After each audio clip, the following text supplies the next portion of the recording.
Bueno, buenas tardes con todos. Gracias por estar acá en nuestro workshop en el marco del programa de análisis políticas ambientales.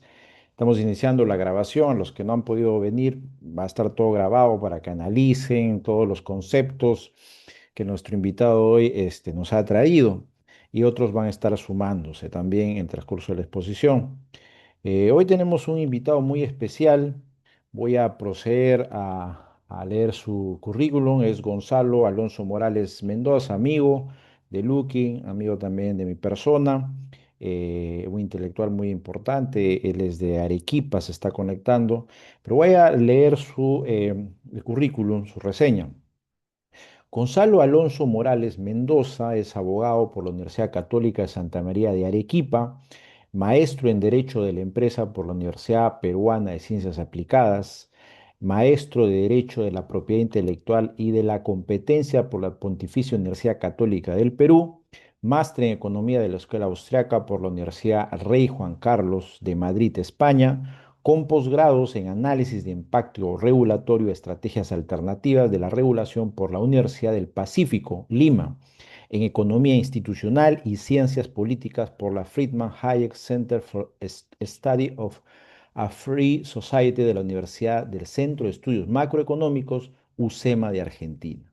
Especialista en Derecho Administrativo Económico, Derecho de la Competencia, propiedad intelectual y regulación. Él hoy nos va a hablar sobre burocracia, mercado y medio ambiente, una crítica institucional desde la economía austriaca. Gracias, Gonzalo, por darnos tu tiempo este sábado, este fin de semana.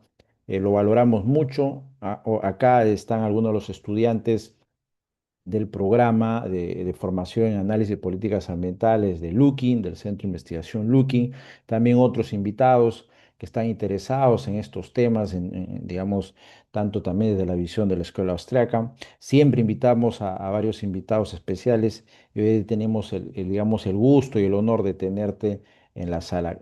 Gracias, Alonso, por esta oportunidad y te dejo que puedas iniciar. Perfecto, estimado Edwin, muchas gracias por la amable presentación. De veras, me siento muy alegre de poder compartir con ustedes, estimados alumnos, estimados amigos.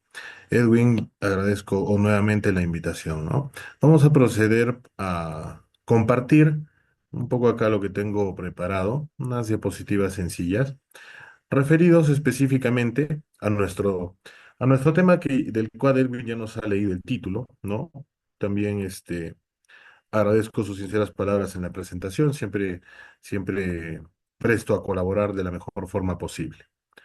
A ver, voy a minimizar esto para poder ver mejor mi pantalla. Muy bien. Vale, entonces el tema con el cual puedo participar el día de hoy para comentarles algunos tópicos, algunas ideas sencillas respecto en el marco, ¿no? De lo que son el análisis de las políticas ambientales, un aporte desde mi perspectiva un poco en lo que Edwin ha estado comentándoles acerca de mi trayectoria profesional, mi trayectoria intelectual. En este asunto yo me dedico día a día, soy abogado en materias empresariales, específicamente en todo lo que tiene que ver entre conflictos y los privados, entre los privados y el Estado, ¿no? Y la administración pública. De entre tantos que existen, por ejemplo, me dedico a lo que es este análisis de casos, ¿no? Asesoría empresarial, en lo que es en lo relativo a todas las materias del INDECOPI, por ejemplo, donde tiene una pequeña parte donde tiene algo que ver con lo que sería protección del ambiente de forma indirecta, por ejemplo, a través de competencia desleal, por la famosa práctica del greenwashing, si han escuchado hablar de ese tema. No, por ahí, por ejemplo, tiene un tema que ver con la publicidad empresarial que se utiliza en el mercado. Otro tema también relativo con lo que se les exige a las empresas respecto de, digámosle, empresas de nivel local, ¿no? Digamos, se les exige máximos de contaminación, mínimos de contaminación a nivel municipal, a nivel de autoridades de fiscalización de ambiental, etcétera, ¿no? En eso también un poco. Entonces, mi perspectiva va por el lado de la burocracia. Eh, ¿Por qué la burocracia? Porque la burocracia administrativa vendría a ser, pues, el brazo armado que tiene la administración pública para poder colocar, imponer, para poder, digámosle así, buscar modificar las conductas que tienen o que desarrollan los agentes económicos en el mercado, en la sociedad en general, y pues lograr que esa conducta se adecue a determinado estándar, a determinado parámetro, con el cual supuestamente habría una protección o una mejoría en cuanto a la, entre comillas, calidad ambiental, ¿no? Entonces ahí la burocracia, el mercado del medio ambiente tienen, digámosle, mucho en lo cual se entrelazan, se cruzan y básicamente podremos ir viendo en esto, en este tiempo que me permiten comentar algo de eso, ¿no? Entonces, vamos a empezar con este tema. Por ejemplo, en esta diapositiva tienen ustedes algunas noticias que se extraen, por ejemplo, de este medio español denominado Libertad Digital, que es una página y también un newsletter, también es un portal por el cual básicamente tiene una visión distinta de los demás medios, por ejemplo, en España, como podrían ser periódicos o revistas ambientales, etcétera, en el cual precisamente se publican es como una contrapublicación, ¿no? Porque, digamos, el relato, como ellos lo mencionan, ¿no? El relato ambiental, en específicamente con autoridades de la administración pública de cualquier país en realidad y siguiendo, digámosle, directrices o parámetros de organismos internacionales, digámosle, imponen determinadas políticas públicas con el objetivo precisamente de lo que dije hace rato, ¿no? Modificar la conducta de los agentes económicos para que se adecúen a esos estándares. Entonces, este medio, por ejemplo, nos presenta estas noticias. El cambio climático, ¿no? Entra en crisis. Nature, que es una famosa revista Nature Plants, que es una revista científica ambiental que se dedica precisamente a publicar estudios científicos relativos a, digámosle, el comportamiento o las consecuencias del comportamiento de sectores como por ejemplo industrial, agroindustrial, minero, etcétera, de grandes cantidades de sectores sobre específicamente el medio ambiente, ¿no? Y esta revista Nature recientemente, precisamente justo como digamos, a razón del año pasado, este portal Libertad Digital nos muestra cómo la revista Nature ha empezado a publicar determinados estudios en los cuales como que nos da a entender de que muchas mediciones ambientales que se utilizaban como justificación para imponer determinadas políticas ambientales, en realidad tenían un sesgo que los conllevaba a hacer una exageración. ¿No? Por ejemplo, ¿no? Hay un libro también que me viene a la mente de Michael Schellenberger, no sé si lo han podido, si alguna vez lo han podido observar o leer este libro, se titula No hay apocalipsis, más o menos en esa misma onda, indicando que muchas de las estimaciones que se utilizan para políticas ambientales en realidad terminan siendo exageraciones o, digámosle, interpretaciones exageradas que nos llevan precisamente a em, determinar políticas con obligaciones tan fuertes y tan pesadas que precisamente el sector obligado con la imposición administrativa en temas ambientales termina pues soportando costos regulatorios demasiado elevados. Lo que nos abre la puerta a mencionar que, por ejemplo, ya estaríamos sufriendo algo así como una burocracia ecologista o un ecologismo administrativo, ¿no? O una ideología ecologista, que es precisamente uno de los asuntos que digámosle, con lo que podríamos calificar a estas situaciones, ¿no? Por ejemplo, solo por comentar el caso de la primera noticia que está en la esquina superior, el cambio climático entra en crisis, Nature revela fallos graves en la narrativa climática. Justo también esto tiene que ver con el ecologismo administrativo o la ideología ecologista que vamos a ir mencionando un poquito más adelante. Entonces, el artículo, por ejemplo, de esta noticia dice que existen fallos en los modelos climáticos que guían las decisiones políticas sobre el clima. En este caso, este artículo nos dice realmente que, por ejemplo, un trabajo realizado por científicos como de apellido Shaw Stevens, publicado en la revista Nature, ¿no? Menciona que los modelos climáticos, ¿no es cierto?, que se basan, por ejemplo, en usar leyes físicas, dinámica de fluidos, termodinámica, ¿no? Simulación del clima con modelos computacionales a nivel global, con programas específicos para esto.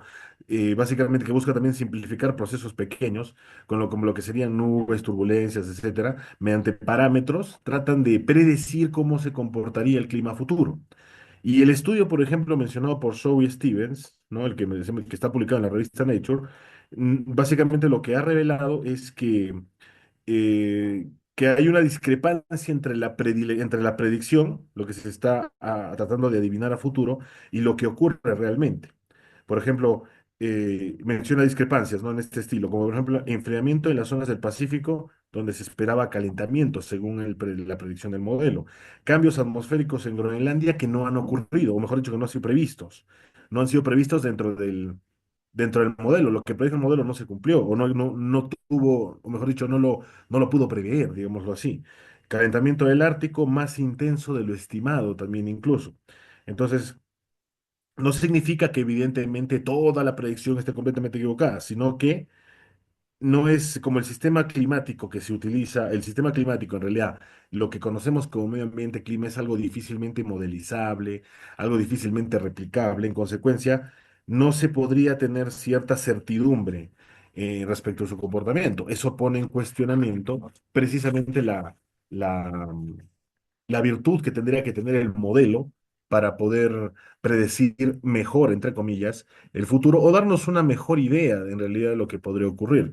Y básicamente esto se replica, digámoslo así, en base de las noticias. Si ustedes ingresan a este portal Libertad Digital, van a encontrar por no decir un montón, varios artículos que precisamente se orientan a criticar esta idea del catastrofismo climático, que básicamente se sienta o tiene su base esencial precisamente en, como les mencionaba, estas exageraciones de los estudios, estas interpretaciones de los hechos, porque son hechos provenientes del mundo científico que tendrían que interpretarse de alguna u otra forma, pero han sido interpretados de forma tan extensiva que muchas de ellas sustancian políticas públicas que terminan siendo rechazadas por los agentes económicos a quienes se les impone, como es el caso, por ejemplo, de los agricultores de la Unión Europea, que sufren básicamente políticas ambientales o tienen que cumplir con políticas ambientales que literalmente los llevan a competir a menos.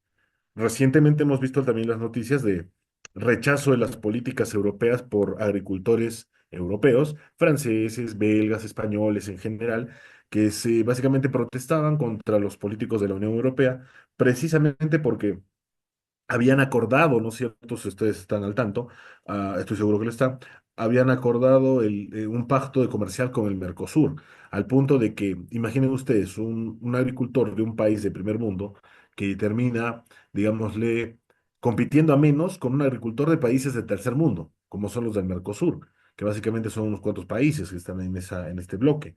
Y básicamente, si un campesino de un país de primer mundo desarrollado al competir pierde contra uno de tercer mundo, quiere decir que algo está mal en el entorno administrativo, en el entorno institucional en el que se encuentran los campesinos europeos. Algo los está haciendo perder. Y evidentemente, precisamente son dentro de esa maraña, ¿no es cierto? Encontramos regulaciones laborales, tributarias, pero sobre todo regulaciones de tipo ambiental, ¿ok? Ese es nuestro punto. Vale, entonces, un poco ya para superar, digamos, las noticias, porque todas básicamente se orientan en ese estilo, ¿no? Si podemos leerlos solamente leyendo los titulares. Nature admite, por ejemplo, fallos del Acuerdo de París, mientras la COP30 se celebra en Estados Unidos y con China ausente. Los ecologistas se oponen a la simplificación de las normas europeas que podrían reducir los incendios forestales. Por ejemplo, ese es otro asunto muy importante.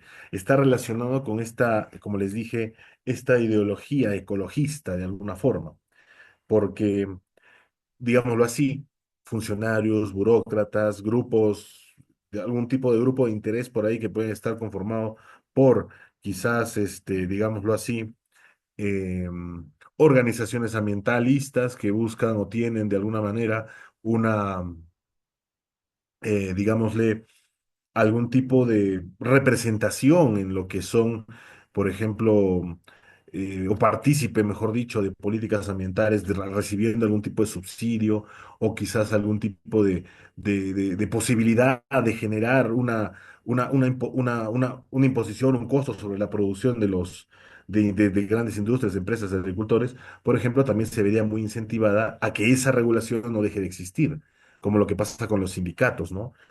Por ejemplo, un autor de la escuela austríaca, precisamente, Hayek mencionaba, él cuestionaba a sí mismo, ¿no? Decía, ¿sindicatos específicamente para qué? ¿no? Básicamente.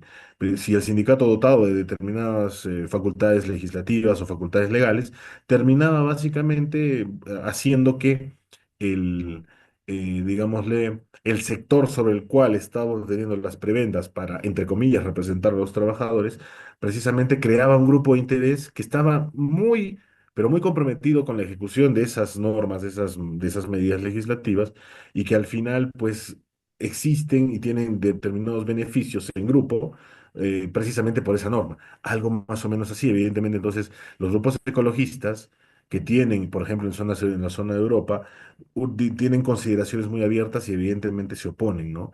A este tipo a la simplificación de normas administrativas que conocemos muy bien.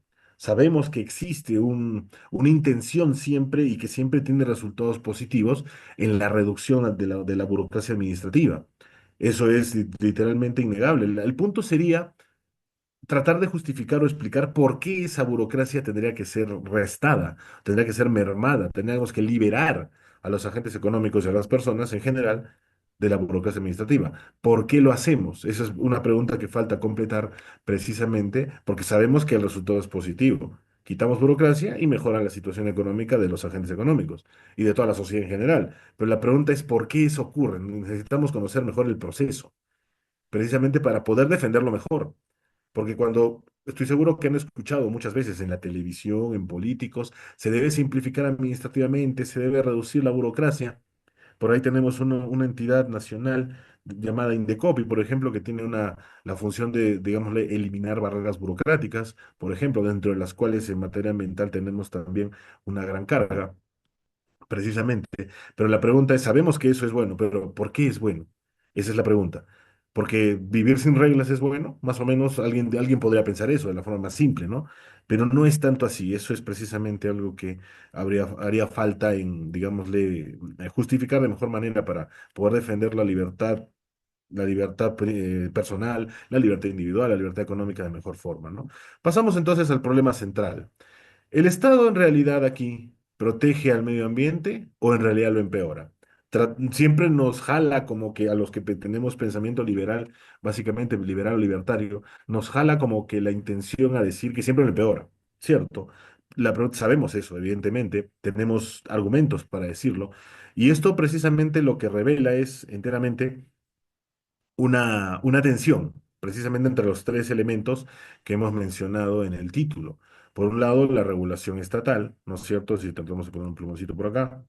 Por un lado, el tema de la regulación estatal, ¿no es cierto?, que implican todas las reglas impuestas por la administración pública, digámosle, también las relaciones sociales que se dan en el mercado en base a la garantía fundamental de la libertad económica, ¿no? Conocemos de primera mano que la Constitución, por ejemplo, garantiza la libre iniciativa privada, la libertad de empresa, la libre determinación de la oferta, libertad de organización, etcétera, ¿no? Entonces, hay una tensión entre esos dos, porque la burocracia administrativa lo que termina es imponiendo normas sobre las conductas de las personas para lograr un cambio. Y precisamente sobre este es el asunto que quieren lograr el cambio, por medio de normas coactivas, precisamente en la protección del medio ambiente. El punto es precisamente esta pregunta. ¿Lo empeora, lo mejora o lo mantiene igual? ¿Cuál sería el punto, no? En eso nos encontramos con que hay, digámosle así, de ojo de buen cubero, que no es tan preciso, no es tan impreciso tampoco, que hay una sobrecarga burocrática sobre las actividades en general, y de ahí vendría la pregunta, ¿no? ¿Por qué es bueno reducirla? ¿En qué sentido? Ya sabemos que es de resultados positivos. Digámosle de forma utilitarista, sabemos que tiene resultados positivos, pero la pregunta es por qué, siempre importa el por qué, ¿no? Y esto genera también sobrecostos regulatorios que afectan las decisiones económicas de los agentes en el mercado. Digámosle mercado, cuando hablamos de mercado sería bueno ser un poco más específicos, porque cuando hablamos de mercado, muchas personas piensan que mercado es solamente, digamos, solo es, digámosle en términos lo más coloquiales, piensan que mercado es plata, básicamente.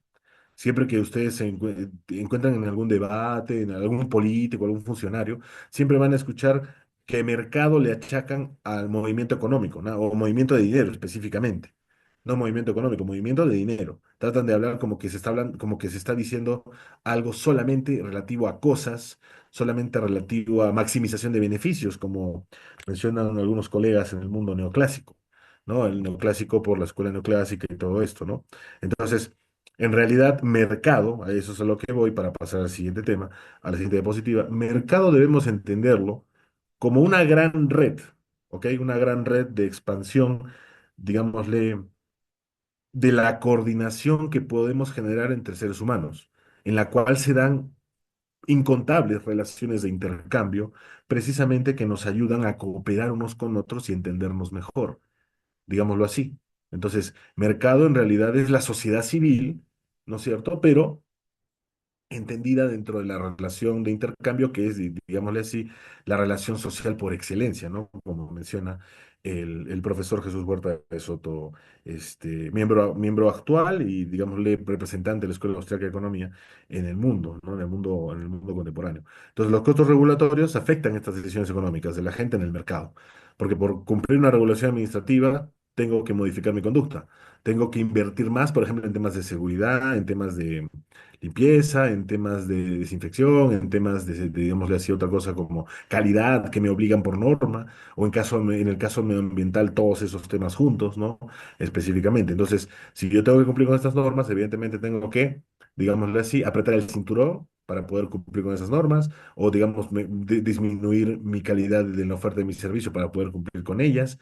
En otros casos tengo que gastar más para subir la calidad, entre comillas, por medio precisamente de una norma que me obliga a ello básicamente, ¿no? Entonces, estas decisiones modifican la conducta de la gente, de los agentes económicos, y nos obligan a, digámosle, soportar una sobrecarga más costosa, ¿no? Ese es el sentido de costo en general y aplicable regulatoriamente al sistema ambiental es evidentemente notorio, ¿no? No creo que sea, eso requiera más especificación.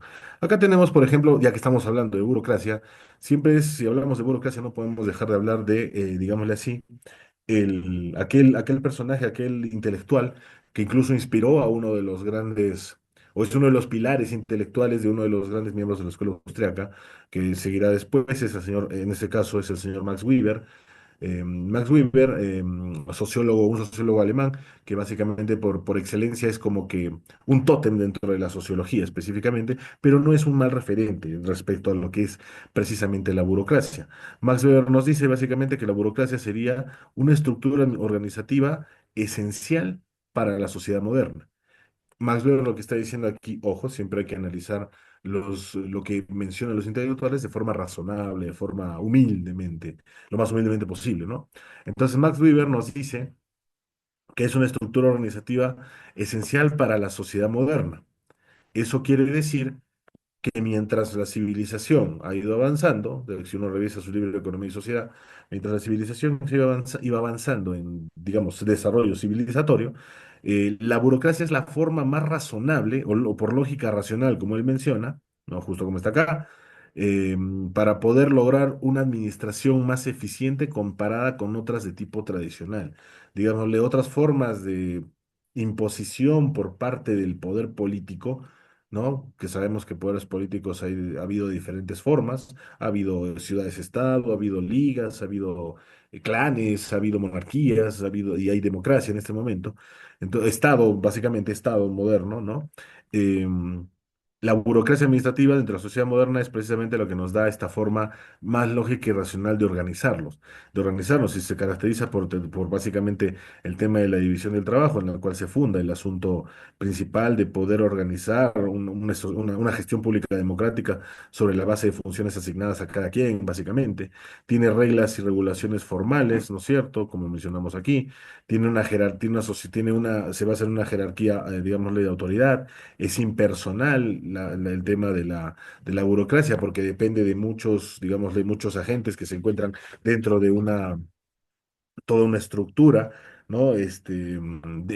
Ramificada, como conocemos a la burocracia, tiene un tipo de competencia técnica y de mérito, porque básicamente dentro de esta burocracia también se exigen determinados tipos de especialidades, digámosle, de experiencia, etcétera, y tiene procedimientos estandarizados y utiliza documentación. Eso es lo que nos describió objetivamente Max Weber en su libro Economía y Sociedad, precisamente sobre lo que es la burocracia, pero él básicamente nos dice no es tan, digámosle, es esto la burocracia, pero tiene un problema. Y reconoce problemas como son, por ejemplo, el exceso de racionalización de la vida social. causando rigidez en la coordinación de la sociedad. Y ahí viene el famoso concepto de la jaula de hierro. Es decir, se enclaustraría, o mejor dicho, la burocracia tiende a enclaustrar las relaciones sociales y volverlas más rígidas, más lentas, ¿no?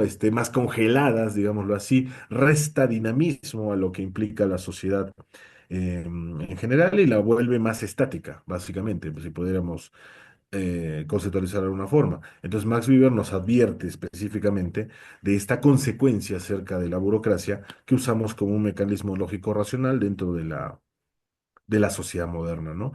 Y como dije hace un rato, Max Weber fue uno de los que inspiró a otro gran autor, lo tenemos en pantalla, es básicamente Ludwig von Mises, uno de los autores más resaltantes de la Escuela Austríaca de Economía por su aporte en cuanto a lo que sería la epistemología de la ciencia económica, ¿no? Por ejemplo, en el caso de la praxeología, de cómo opera el ser humano, pero eso es básicamente otro tema, que es lo que básicamente Ludwig von Mises nos decía también de la burocracia. Él tiene un libro literalmente titulado Burocracia, en donde enfrenta básicamente una comparación entre lo que es la burocracia estatal, pública, del Estado, versus lo que sería la función empresarial o más que nada, digamos, la lógica empresarial, ¿no? Em, y cómo éstas contrastan y tienen básicamente características, incentivos, motivaciones muy diferentes.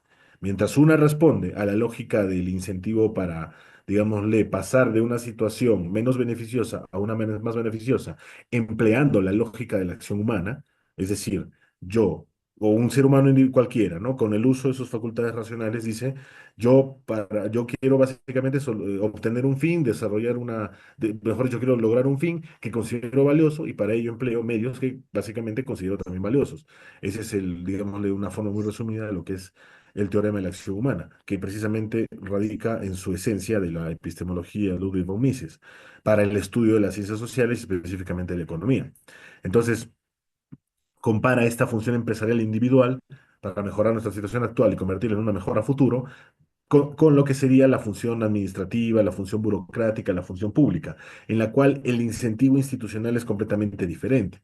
¿No es cierto? Allí básicamente un burócrata no tiende a buscar la mejora, no tiende a buscar la producción, no tiende a buscar cambiar una situación mejor de una situación digámosle, desmejorada, a una mejor, sobre la base del mismo incentivo que tiene el otro. Porque el burócrata sí que también busca, digámosle, mejorar su situación, pero no la hace con el mismo esquema de incentivos que tiene el privado, es uno completamente distinto. Entonces nos dice que es una estructura de organización que puede tener un rol necesario en algunas áreas. Ludwig Mises en consecuencia era un liberal clásico, digámoslo de esta forma, un liberal clásico que consideraba que se necesitan ciertas parcelas de Estado o de administración pública para ciertos asuntos, ¿no?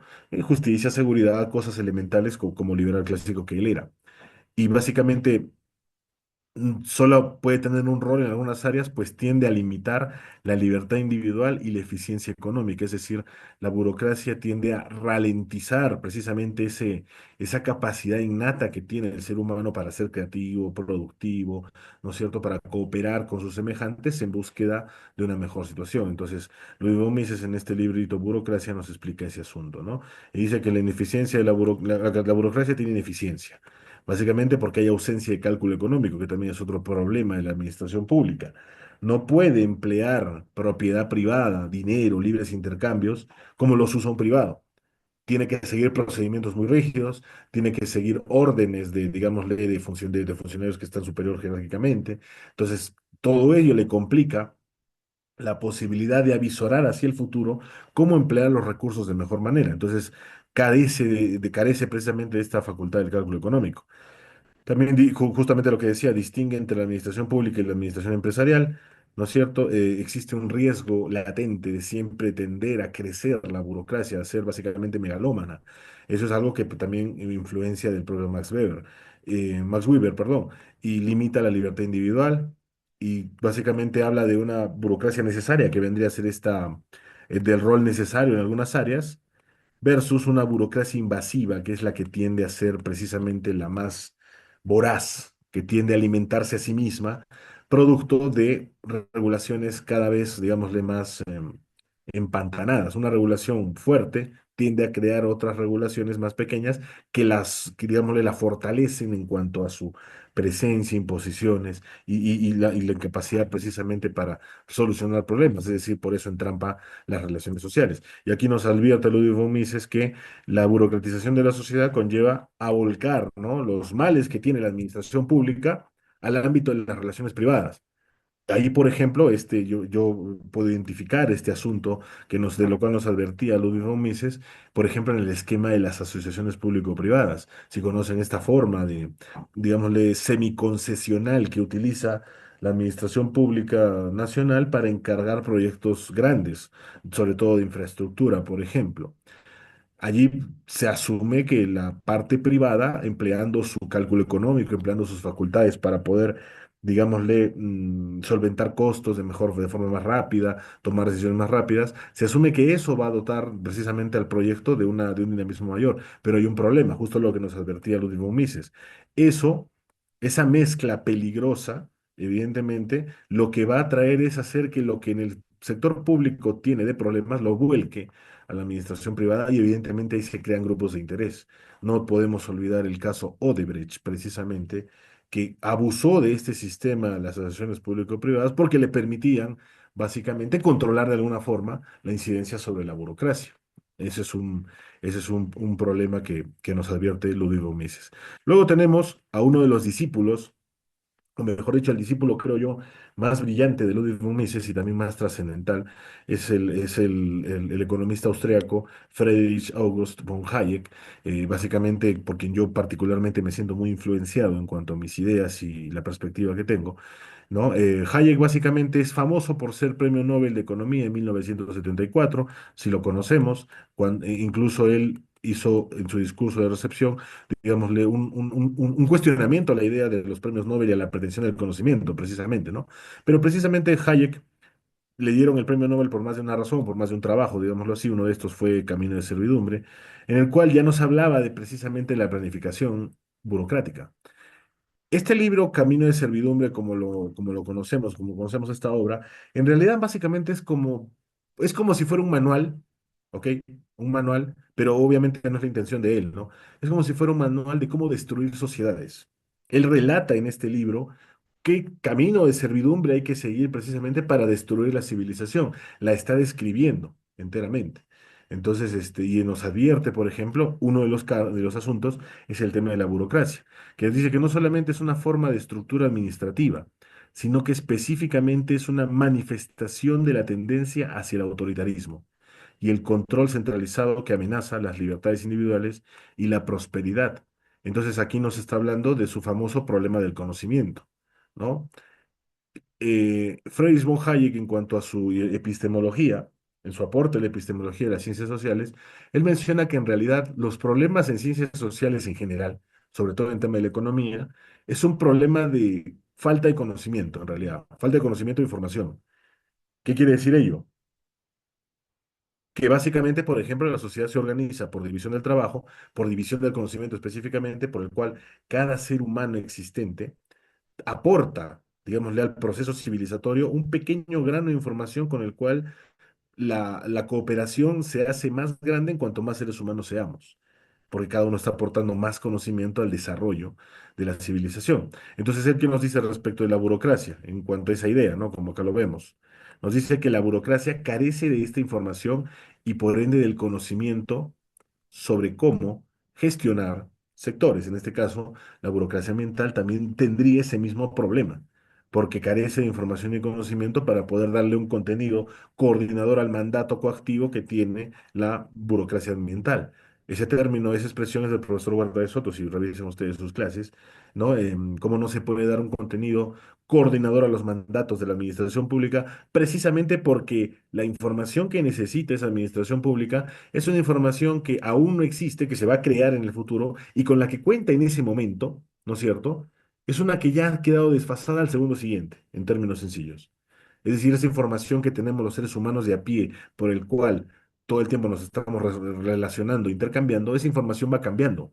Es tan dinámicamente volátil, digámoslo así, que no es posible que un órgano centralizado pueda hacerse de ella para poder determinar un reglamento que se vaya a cumplir. estos reglamentos de la administración pública, lo que incluye a a los reglamentos burocráticos medioambientales, precisamente se adolece de esta falta de contexto, de esta falta de información, como lo estamos mencionando, ¿no?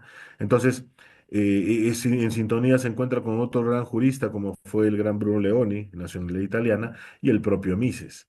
En este caso, la burocracia, nos dice Hayek, es producto de la planificación centralizada, evidentemente, ¿no? Ese es algo que es inevitable. La burocracia siempre tiende a centralizarse como característica principal, limita la libertad individual, genera una dictadura burocrática y tecnócrata. Qué no nos podrá contar Hayek de, por ejemplo, de la burocracia administrativa peruana?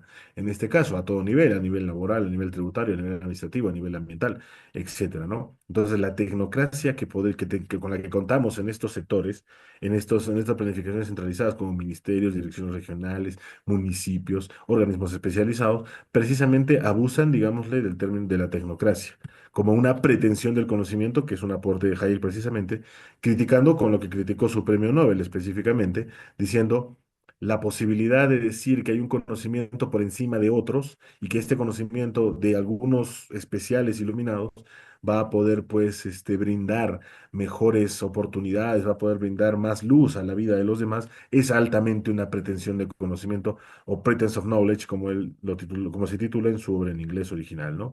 Contradice al conocimiento y a la eficiencia, específicamente la burocracia, al conocimiento porque lo supone, por eso saca normas que pretenden imponer a otros sobre la base de lo que piensa el propio burócrata, y también se opone a la eficiencia específicamente porque, lo que expliqué hace rato, para ser información útil y darle un contenido coordinador al mandato, necesita que esa información sea actualizada. Pero el problema es que esa información cambia cada segundo como para estar poniéndola en una norma cada segundo. Entonces, siempre, seguro han escuchado esta frase, como que la realidad supera la norma, específicamente, ¿no? No diré supera el derecho, y ahí es porque pues, precisamente Hayek hace una diferenciación.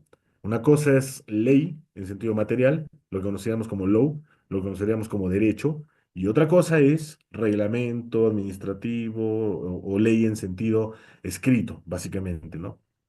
Ese es el punto principal. Y la burocracia nos genera pues concentración de poder y autoritarismo por el mismo problema que mencionamos hace un momento, y esto pervierte al mercado libre, distorsiona nuestras coordinaciones. Hayek entonces nos advierte que la burocracia es inevitablemente un mecanismo de control que acompaña al socialismo y al intervencionismo estatal. Evidentemente, dentro del concepto de socialismo, que no es específicamente solo socialismo marxista, por ejemplo, ya un poco dentro del pensamiento político, socialismo vendría a ser, como lo menciona el profesor Huerta de Soto también, toda intervención sobre el libre ejercicio de la función empresarial, que causa descoordinaciones entre todos y cada uno de nosotros al momento de realizar actividades. Nos bloquea esa decisión administrativa estatal, bloquea nuestro intercambio de información, por el cual podríamos, digámosle, tomar una mejor decisión a futuro que sea más provechosa. Ese intercambio de información que no es deliberado, deliberado como un intercambio, sino que es algo que ocurre espontáneamente con una medida intervencionista, ¿no? De tipo socialista, que es básicamente la que el Estado puede ser muy replicable en el Estado siempre, ¿no? Termina por bloquear ese procedimiento, ese proceso innatural de intercambio de información. Entonces esto amenaza a la sociedad libre, ¿no es cierto? Y nos implanta una sociedad autoritaria donde esta planificación conduce a una pérdida de autonomía individual y a una restricción de libertades, generando precisamente ya más adelante, de forma más progresiva, un empobrecimiento generalizado, un decaimiento institucional, es decir, una precariedad institucional que básicamente nos lleva a una sociedad más desordenada, más, digámosle, también desconsiderada de alguna forma, ¿no? Si no, podríamos observar, por ejemplo, cómo nos anda en el asunto nacional respecto de lo que son cosas como el tránsito, cosas como el tema ambiental también específicamente, en el cual hay un sinfín de descoordinaciones precisamente producto de mucha autoridad que está parada en ese sector. Solo vean el tránsito, por ejemplo, en la ciudad de Lima. ¿Cuántas autoridades tienen en el tránsito? Tienen algo de seis, si las nombran. Policía Nacional del Perú, si tienen a los municipios metropolitano y distrital, tienen a la Autoridad de Tránsito Urbano, tienen al MTC, tienen a Sutran, ¿no es cierto? y las cuantas más se invente la autoridad. Aquí tienen fiscalizadores de cada uno de ellos y un montón de control, y precisamente ese sector es un caos. Está descoordinado producto de mucha coordinación deliberada por parte de la autoridad. Precisamente es lo que nos decía Hayek aquí. Cuando se intenta hacer eso, terminas en un tipo de enredo. Siguiendo también con el tema burocrático, tenemos a otro gran exponente que no es específicamente de la escuela austriaca, pero tiene una gran influencia de ellos y es más muy simpatizante con los austriacos, es nuestro amigo James Buchanan, también premio Nobel de Economía, el representante de la famosa Public Choice School o Escuela de Elección Pública, quien nos menciona que la burocracia significa una amenaza significativa para la eficiencia del sistema democrático. Básicamente, la escuela de la Public Choice se encargaba de estudiar por qué o cómo funciona la gestión pública democrática, es decir, cómo opera el Estado internamente, qué incentivos tiene un burócrata, qué objetivos tiene, qué lo moviliza, qué es lo que le demanda, digámosle, su esquema de funciones, básicamente. Y dice que la burocracia es una forma en la que se, digámosle, se va a pervertir, obstaculizar el sistema democrático, pues los burócratas actúan para maximizar sus propios intereses en lugar de enfocarse en el bien común. Eso es algo muy particular de la public choice, por influencia también precisamente de los austriacos, porque James Buchanan sentía una gran admiración por Ludwig von Mises y por Hayek específicamente. Entonces James Buchanan nos dice que esa idea de que el funcionario, en este caso podríamos acachacarlo, nuestro funcionario ambiental, que persigue el bien común, de que persigue determinados fines o intereses sociales superiores, en el caso del cuidado del medio ambiente, porque es algo de lo que vivimos todos y es súper importantísimo, en realidad esa finalidad es como que su segundo plato, es como que su postre, si podemos decirlo, ¿no? Es como que su segunda opción, ¿no? Su segunda opción. Y su segunda opción, ¿por qué? Porque su primera opción básicamente es maximizar sus beneficios en lugar de otra cosa. Por eso ingresa a una administración pública. En consecuencia, lo único que busca es más presupuesto, más funcionarios, más funciones, más sectores que regular o sobre el cual aplicar regulación, etcétera, ¿no? Entonces, la burocracia aquí, nos dice James Buchanan, opera como si fuera un monopolio. De hecho, que lo es. Opera como un monopolio en el cual básicamente centraliza funciones y es el único que tiene el control, genera presupuestos inflados y exceso de gasto público, la burocracia como la conocemos, una desconexión con el interés público, justo lo que mencionaba hace rato, o alguna forma en la que se pueda justificar o conceptualizar interés público, que es una cosa muy difícil de conceptualizar debido a que el concepto de interés es algo privado, es algo netamente individual.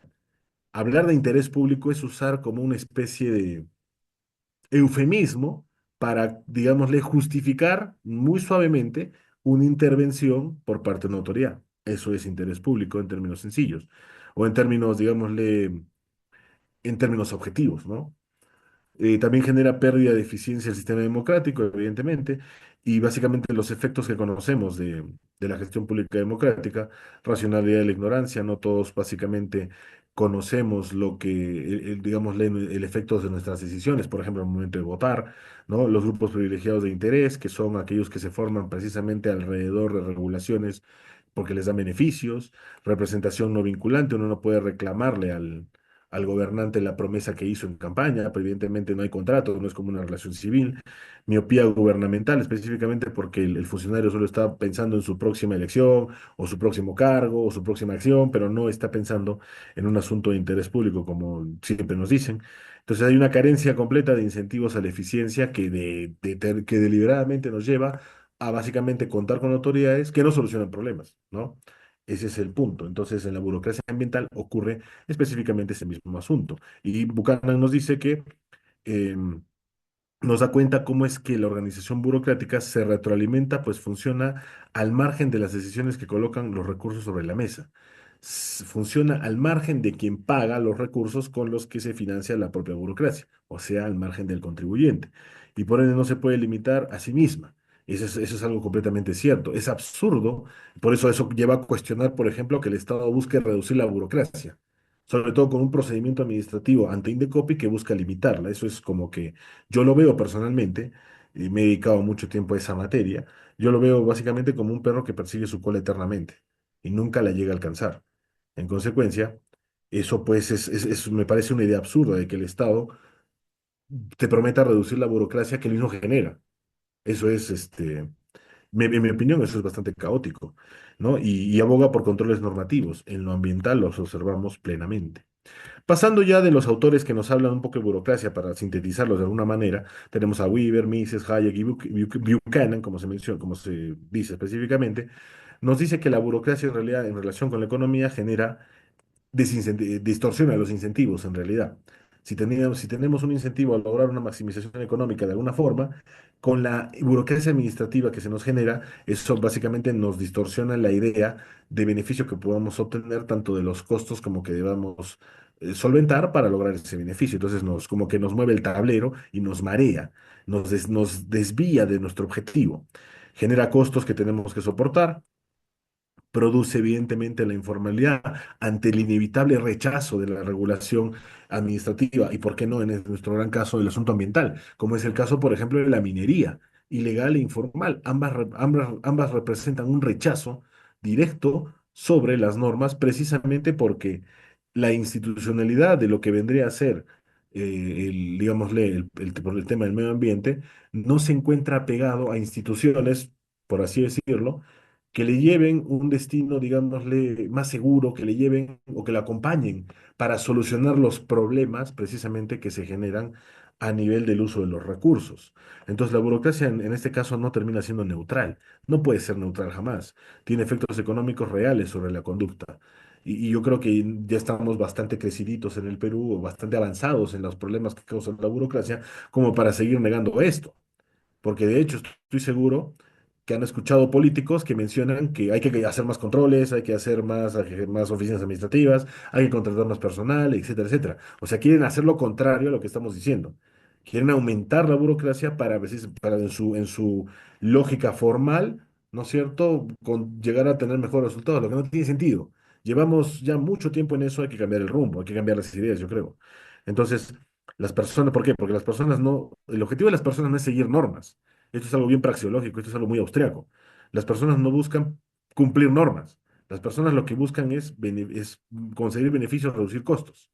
En términos no monetarios, no digámoslo en términos materialistas, en términos de egoísmo material, no, no es eso. Precisamente la escuela austríaca se identifica por otorgarle a la ciencia económica, ¿no?, una epistemología con la cual identificamos que la economía es la ciencia de la acción humana. O sea, la economía es la acción humana, en otras palabras. Actuar, solo por el hecho de actuar, sea con interés monetario, sea con interés de dinero o con, con no interés de dinero, en cualquier acción que realicemos, siempre está metida la economía ahí. Ok, la ciencia económica nos dice por qué actuamos así, en términos sencillos, y las consecuencias que estas acciones van a tener, específicamente eso. Entonces, las personas actúan por eso, desde el padre que se preocupa por sus hijos y su educación, hasta aquel empresario que busca invertir una gran suma para obtener mucha rentabilidad. En ambos casos, la praxeología nos dice que el ser humano emplea medios que considera valiosos para conseguir fines que considera valiosos. Eso es de alguna forma muy sencilla lo que es el teorema de la acción humana o praxeología en términos sencillos. Entonces, ahí tenemos una divergencia cuando el ser humano busca conseguir sus fines y viene un burócrata y nos pone sus propios fines en esas normas. Entonces ahí es donde causa la distorsión de la que estamos hablando y completamente anulados nos encontramos respecto a ese tema. El enfoque tradicional ambiental, entonces, digámosle, para ir aterrizándole en esta parte ya acercándonos, digamos, a la parte gruesa del tema, la tesis central del enfoque ambiental tradicional es esta. La contaminación básicamente vendría a ser un problema de una externalidad negativa. En términos sencillos, externalidad es un efecto no contratado, una consecuencia que no esperábamos, ¿no? Eso es una externalidad. Y negativa porque produce efectos negativos a los derechos e intereses de terceros. Entonces, por ejemplo, otro economista muy conocido, el señor Paul Samuelson, nos decía que el tema de la contaminación es específicamente un fallo de mercado. Un fallo de mercado en el sentido de que no se internaliza, o mejor dicho, los agentes económicos no les cuesta contaminar, en términos sencillos. Si pensamos de esa forma, si es que la contaminación es un problema por el cual los empresarios, las personas, la ciudadanía en general, no le cuesta contaminar, entonces hay que hacer que le cueste contaminar. Esa es la solución del enfoque tradicional. Por eso, sus supuestos básicamente son en el tema de, como mencionamos aquí, que tiene que tener información suficiente sobre cómo, cuándo, capacidad técnica precisamente para solucionar el asunto de cómo hacer que internalicen vía costos su acción contaminante y que se vuelva a que se cumpla efectivamente. Eso es lo que busca el enfoque tradicional. Y por eso coloca normas, disposiciones, multas, funcionarios que se dedican precisamente a cumplir a estos presupuestos. Pero precisamente el problema económico que aquí es que dicen que los costos sociales, o sea, el costo de contaminar, a eso le llaman, lo incluye dentro de lo que es la idea del costo social, o sea, contaminar genera un costo social, genera un costo para toda la sociedad, ¿no? Y que eso no se contrasta con los, o mejor dicho, no se equipara a los costos privados. Lo que dije hace rato, no internalizamos los costos de contaminar. En consecuencia, buscan que internalicemos los costos de contaminar y para eso nos ponen multas, técnicamente, específicamente. Entonces, no hay incentivos para reducir el daño dentro de este esquema. Entonces, el ser humano está fallado, es lo que dice el enfoque tradicional. El ser humano está fallado y en consecuencia, como su accionar está fallado y no se asemeja a nuestro modelo, ¿no es cierto? Esto tiene que ver mucho con la competencia perfecta, que no se asemeja a nuestros presupuestos, en el cual básicamente no tendrían que haber externalidades, ¿ok? Ese es su objetivo, digámoslo así. Entonces no hay incentivos a reducir el daño. ¿Qué hacemos entonces como solución final del rol del Estado? Tenemos nuestra regulación ambiental conocidísima, los impuestos, que es una cosa bien piguviana. Artur Pigou, un economista matemático, me parece que era, si mal no recuerdo, ¿no? En la escuela, en la escuela de Londres, específicamente. También se habla de permisos negociables, como son, por ejemplo, estos casos de no me acuerdo el término ahora, se me ha ido, es este asunto que se usa en Europa con el cual uno tiene como que una especie de derecho a contaminar y esta autorización la puede negociar o la puede vender, ¿no? Básicamente eso. O los subsidios verdes, el asunto del subsidio de determinados tipos de energías renovables, como es el caso del hidrógeno verde, que por ejemplo es una cosa que está un poco de moda. Por ejemplo, el gobierno regional de Arequipa está implementando un proyecto de esos, de hidrógeno verde, pero tenemos problemas serios, ¿no? El hidrógeno es un material muy volátil y además muy corrosivo. Entonces, como es tan corrosivo, tiende a encarecer su forma de traslado, de almacenamiento y tiende a perderse, por ende, porque es muy corrosivo, busca escaparse del contenedor, digámoslo en términos muy sencillos, ya que no, yo por ejemplo no soy científico de esta materia, pero he podido alguna vez, digamos, indagar sobre estos asuntos y ese es un problema que tiene el hidrógeno. En consecuencia, este tema del hidrógeno verde tiene ese problema, va a costar tan caro que evidentemente quien va a terminar pagando los platos son los contribuyentes, ¿no? Entonces aquí la idea clave del enfoque tradicional es que el Estado corrige el fallo internalizando los costos ambientales, lo que conocemos. El enfoque austriaco, en contraste, digámosle, la tesis central aquí nos dice que el problema ambiental no es un fallo de mercado, no es que el ser humano, que la interacción social esté fallada, esté quebrada y necesite una regulación, sino que aquí el problema ambiental específicamente es un conflicto en cuanto a los derechos de propiedad que no están bien definidos, o mejor dicho, no están adecuadamente respetados, básicamente. Entonces, en cuanto al ambiente, del desarrollo social, del desarrollo civilizatorio, del desarrollo económico, nos dice que evidentemente el hecho de contaminar, ¿ok? Implica precisamente, o tendría que implicar la agresión a una propiedad ajena o al derecho que alguien más tiene sobre eso que se está contaminando. Entonces, evidentemente aquí lo que se busca es más capital que genere mejor tecnología, un avance en el desarrollo tecnológico precisamente porque más riqueza genera mayor conservación ambiental. Esto tiene que ver, por ejemplo, con una curva muy famosa que está en una diapositiva más adelante, la famosa curva de Kuznets ambiental.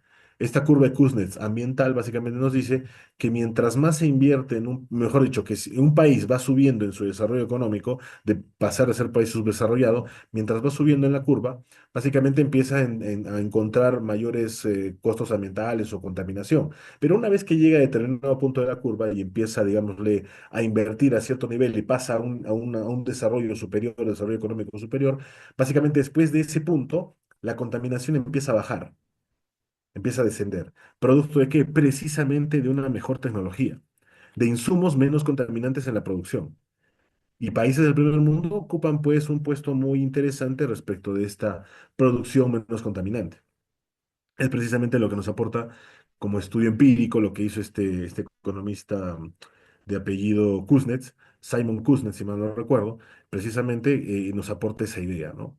Entonces el mecanismo aquí es que la propiedad definida que nos ayuda a tener una mejor visión del futuro en la economía, en el desarrollo personal, el desarrollo individual, precisamente nos da incentivos a conservar por lo que estamos diciendo en este ejemplo, ¿no? La curva de Kuznets y que la ausencia de propiedad concretamente nos genera la idea o nos genera la consecuencia de la sobreexplotación. Lo que mencionó el señor Garrett Hardin en su trabajo sobre la tragedia de los comunes. Bienes sobre los cuales no existe propiedad privada tienden a ser sobreexplotados, sobreconsumidos, etcétera, al momento de ser y consecuentemente depredados y destruidos.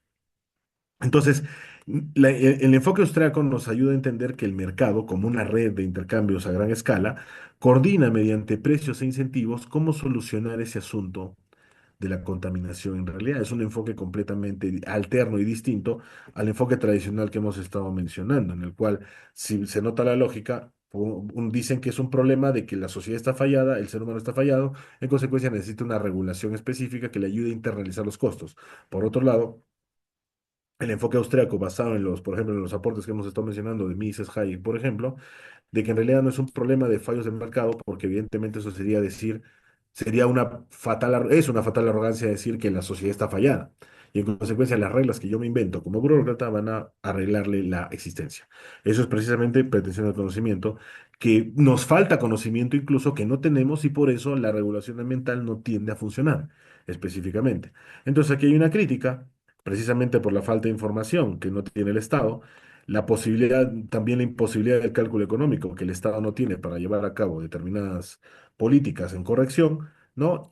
Como ellos mencionan, corrección y también la falta de incentivos políticos para solucionar los asuntos, como mencionaba el propio James Buchanan. Entonces, estos son los defectos, ¿ok? Entonces, aquí en términos sencillos, ya para ir, digámosle, acabando, en relación al enfoque austriaco tenemos que sin propiedad, básicamente, ¿no es cierto? Existe sobreexplotación de recursos comunes, llegamos a la tragedia. Esto nos lleva a pensar que la propiedad nos da una mejor orientación hacia la conservación. A mayor acumulación de capital, mayor conservación ambiental, por así decirlo. Entonces, la riqueza nos lleva al desarrollo tecnológico, a la eficiencia y a un menor daño. La industrialización, en consecuencia, salva al medio ambiente. Por ejemplo, si analizamos cómo en la época arcaica de la humanidad, el ser humano no tenía evidentemente industrialización ni nada, y sí tenía, por ejemplo, muchos cazadores y recolectores, ¿no? Estos cazadores y recolectores en realidad lo que hacían era una acción depredativa, evidentemente, del medio ambiente de forma indiscriminada. En consecuencia, y muchos ejemplos tenemos de especies que ya no existen precisamente por cosas así. Entonces, lo que esa actividad generaba en depredación del medio ambiente, a plantas, animales, especies, etcétera, en realidad tú encontró una mejor forma de conservarse a través de la industrialización, a través de las acciones económicas, digámosle, orientadas hacia conseguir beneficios, porque así se pudo racionalizar mejor el uso de recursos. Y hablo de racionalizar al momento de ser más precavidos, más razonables, más humildes en su uso y disfrute, y por eso, evidentemente, la actividad económica cumplió sus objetivos, pero a la par se conserva el medio ambiente. Ese es el punto. Ese es el punto principal con el conocimiento limitado que tenemos por el uso de la razón como una facultad del ser humano que es también limitada. No podríamos pretender algo más. No podríamos pretender, digámosle, que por medio de un reglamento vamos a arreglar al ser humano que está roto, porque eso sí que es precisamente la fatal arrogancia de la que habla Hayek. Entonces, la industrialización lo que hace es tiende a salvar el ambiente, digámoslo de esa manera. Entonces, sociedades pobres básicamente depredan más porque se dedican más al consumo, se dedican más a producir, digámosle, su satisfacción de una forma menos tecnológica, de una forma más arcaica, más depredativa. ¿No? Y las sociedades ricas, básicamente, lo que hacen es conservar más porque desarrollan mejores insumos, mejores procesos, usos y bienes alternativos para el consumo, etcétera. Entonces ahí tenemos una idea más.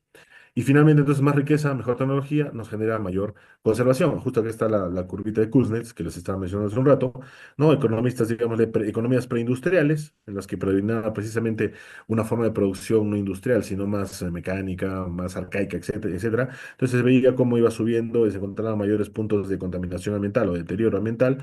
En consecuencia, cuando íbamos a acercarnos a un punto, a partir de ese punto el deterioro iba a bajar, mientras el ingreso per cápita iba a iba a subir, ¿no? Porque está el deterioro y acá está el incremento per cápita. Entonces, más ricos, más riqueza, más cuidado ambiental. Esa sería la idea básica. Esa sería la lógica de tendencia, ¿ok? Las leyes de tendencia que en la economía, básicamente Hayek especificaba sobre eso que las leyes económicas en realidad son leyes de tendencia porque pueden variar por infinidad de factores, pero un ser humano tiende a comportarse así. En consecuencia, literalmente es lo único que tenemos para solucionar la incertidumbre futura.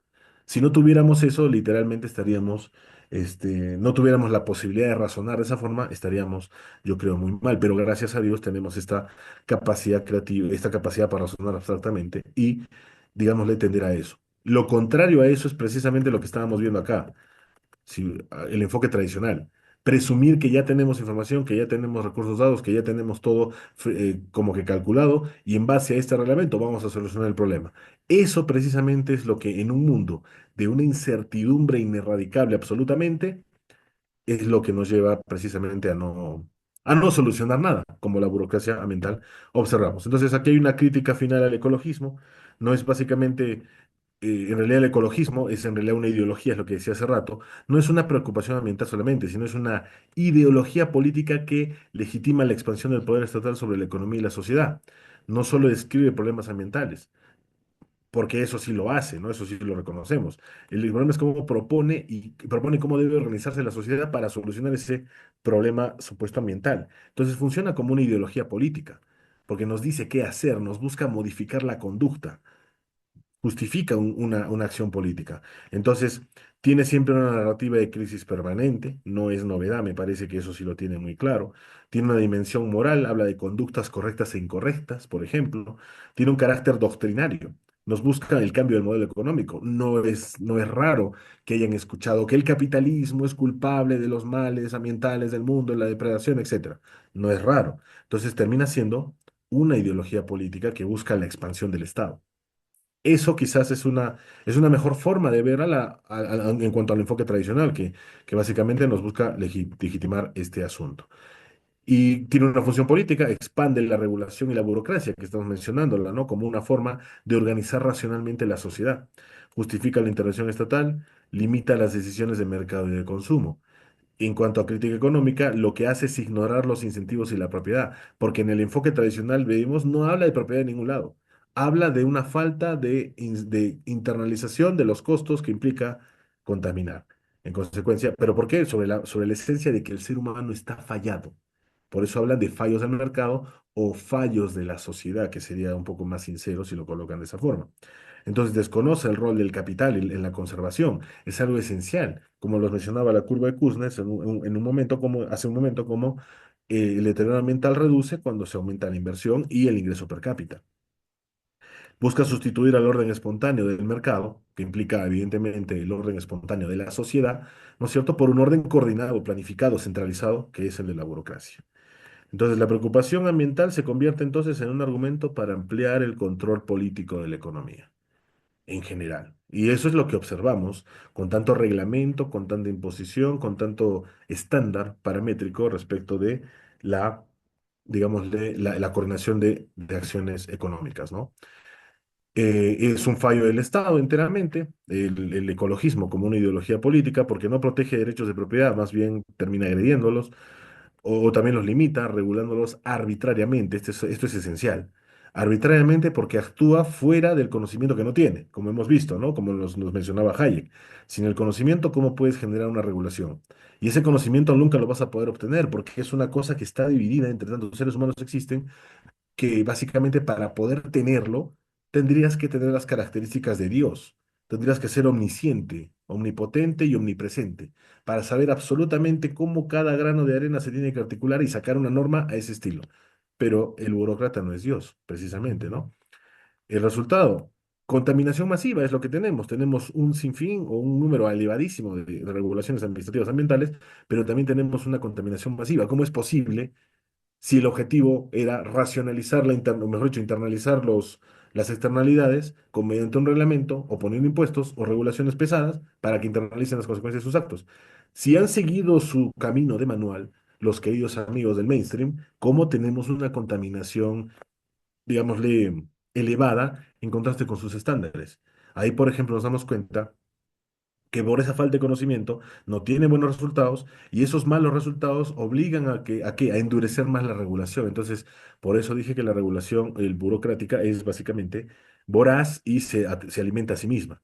Como el caso del ejemplo soviético en Chernobyl, ¿no es cierto? Que denota precisamente un fallo de administración estatal. Y es básicamente una distorsión, en el caso de normas ambientales, porque pueden crear incentivos perversos o ser incluso capturadas políticamente, como por organismos ambientales, así como en el caso de organismos que son en otras materias, en temas laborales, por ejemplo, con sindicatos, etcétera. Entonces, estas normas crean un grupo de interés que está detrás del cumplimiento de esa norma. Y tenemos regulación ineficiente. Tenemos incentivos políticos que básicamente guían la forma en la que se va a desarrollar la regulación administrativa y evidentemente más control. Entonces, evidentemente es de esta forma, el ecologismo como una ideología política. Entonces, se critica básicamente por ser una ecorreligión. Podría ser ya un término muy adecuado para este tema, ¿no? Y es un instrumento para expandir el poder estatal.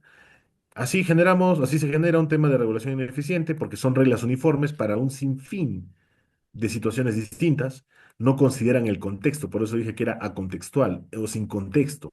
Son un montón de normas para un montón de recursos y acciones distintas que no tienen un punto, digámosle, por el cual sea común a todos y que va a orientar la conducta de todos los seres humanos en relación con los recursos. No hay forma humana de hacer eso.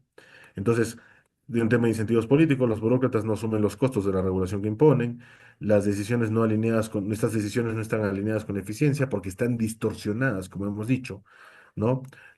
Provoca la expansión del poder estatal, eso es como una especie de coartada ambiental que tiene el Estado para justificar su crecimiento, y vemos más funciones, más funcionarios, más ministros, más presupuesto, etcétera, ¿no? Más control implicaría menos libertad, más control administrativo, en este caso ambiental, menos decisiones empresariales. Ejemplos conceptuales, por ejemplo, el caso de los incendios forestales, en el cual hay un exceso de regulación, que sí tenemos bastante regulación en tema forestal, pero básicamente eso nos hace cada vez menos precavidos en una prevención eficiente. Mientras más reglamentada esté la intervención en cuanto a, digamos, incendios forestales, menos sabremos cómo enfrentar un incendio forestal. Esa es la paradoja de la regulación administrativa.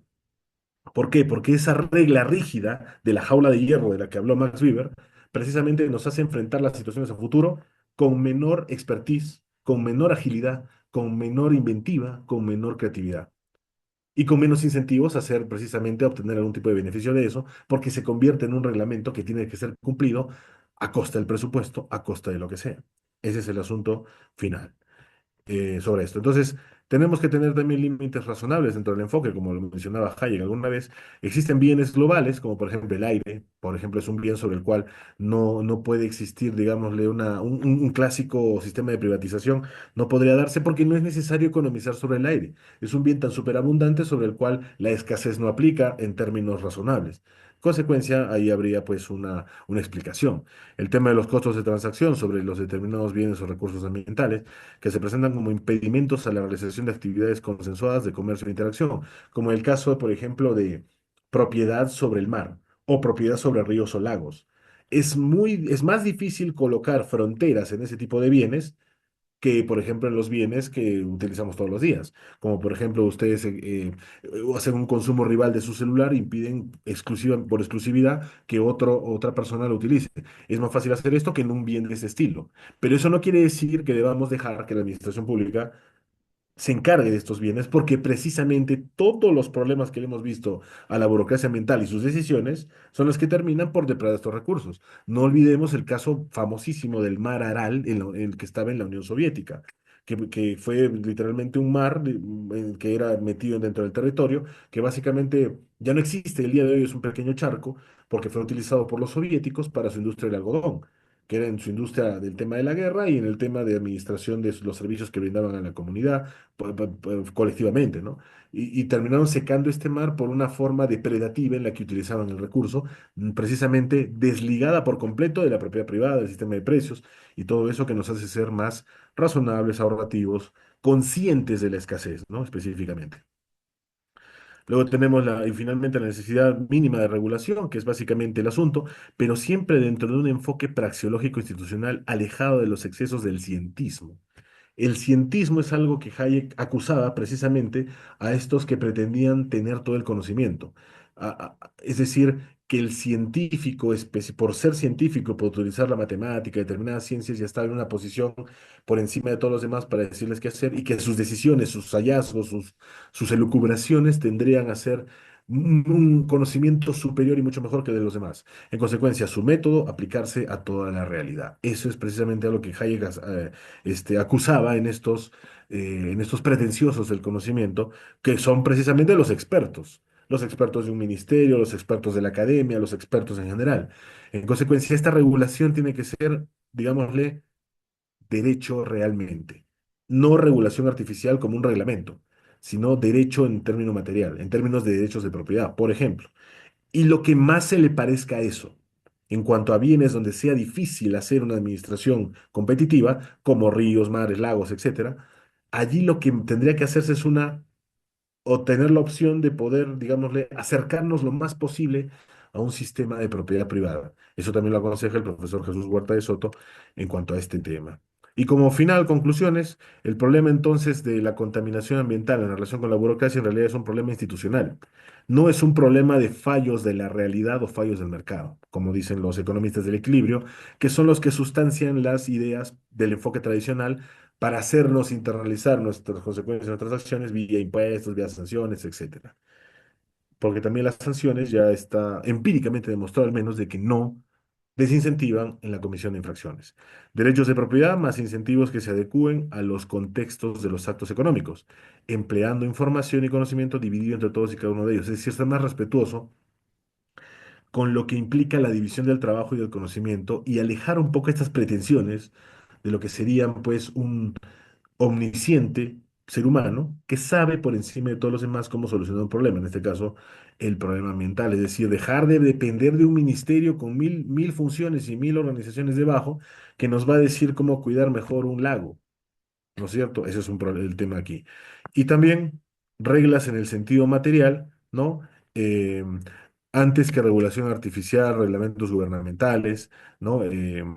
Basados en recomendaciones sin contexto de organismos internacionales. Eso también lo tenemos muy presente, porque existen organismos gubernamentales, o mejor dicho, a nivel internacional que básicamente nos hacen muchas recomendaciones, pero que estas recomendaciones en realidad están plagadas de cientismo, lo que mencionaba Hayek, están plagadas de intenciones políticas subrepticias que básicamente buscan como que vulnerar, entre comillas, lo que tenemos hoy en día como soberanía estatal para hacer precisamente que esos organismos tomen decisiones sobre recursos locales, y que eso evidentemente va a impactar en las decisiones de las personas concretamente, ¿no?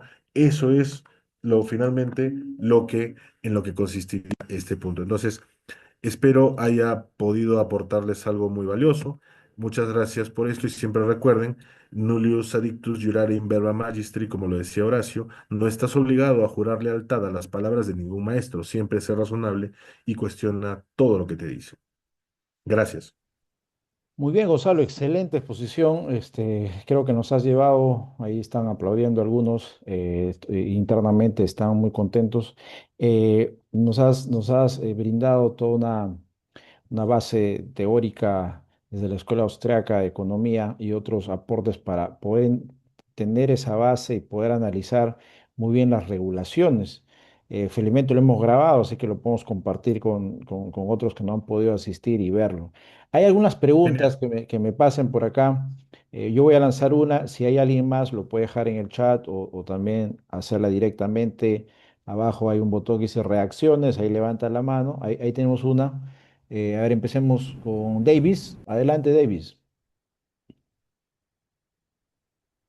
Tu micro, por favor, Davis. Adelante. ¿Tienes una pregunta? Sí, ahora Buenas sí. tardes, ¿me escucha claro? Clarísimo. ¿Qué tal? Sí, mi pregunta es la siguiente. Bueno, algunos de los presentes sí tenemos muy claras las ideas libertarias y lo que yo quería saber básicamente es por qué en nuestro país justamente las ideas de izquierda, estas ideas han calado tan hondo, tanto en la sociedad como en las instituciones.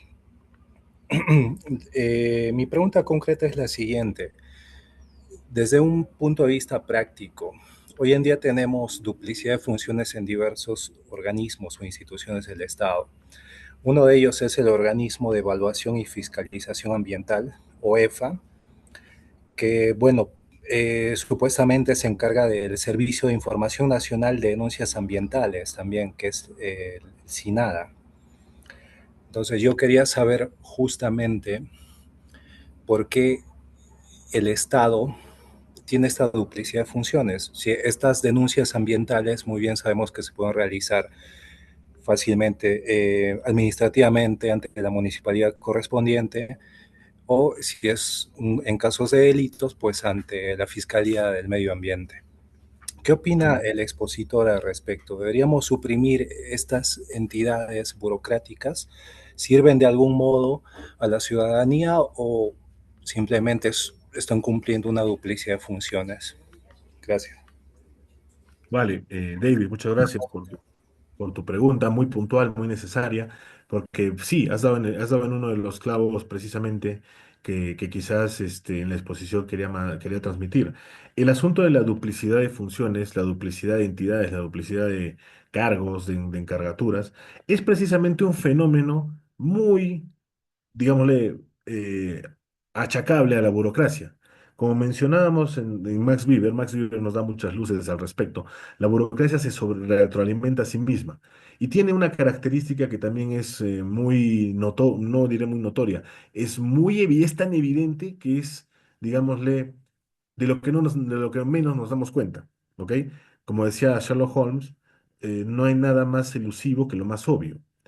Es tan evidente el asunto que ni nos damos cuenta. ¿Y cuál es este asunto? Que básicamente el Estado, de la forma como se comporta, en la forma como desarrolla sus acciones, también haciendo ejemplo de Buchanan, eh, nunca tiende a hacerse más pequeño, nunca tiende a reevaluar cómo está constituido para ver si es necesario algo más que pueda suplir algún tipo de función.